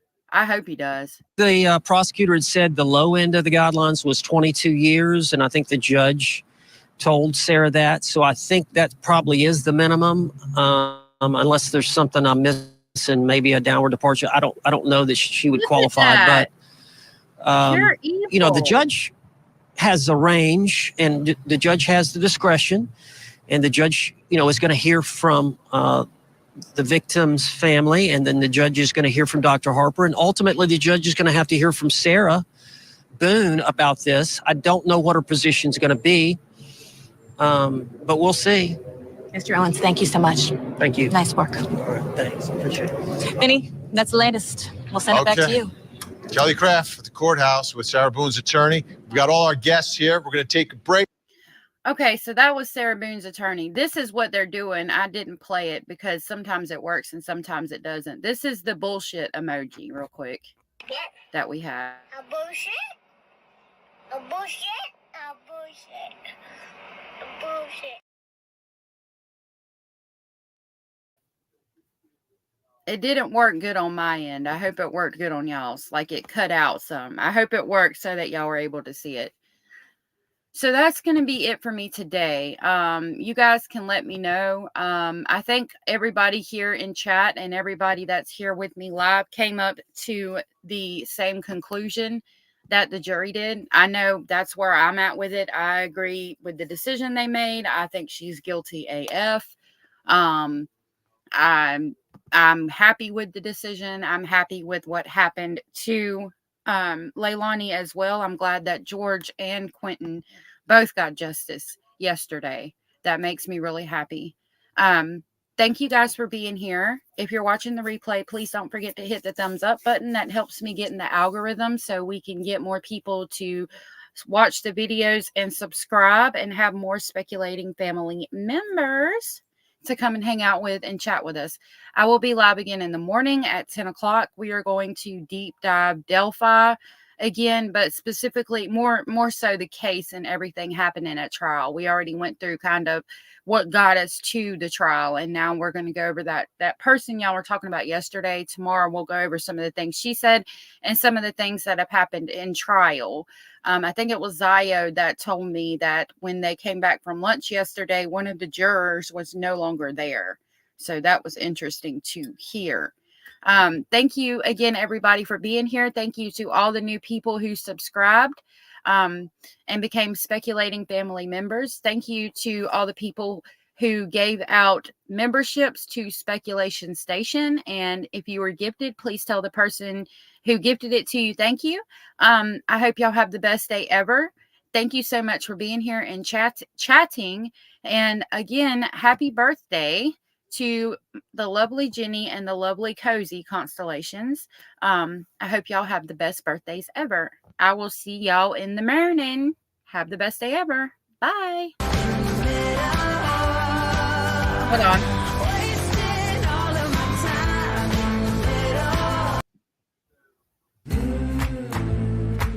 There we go.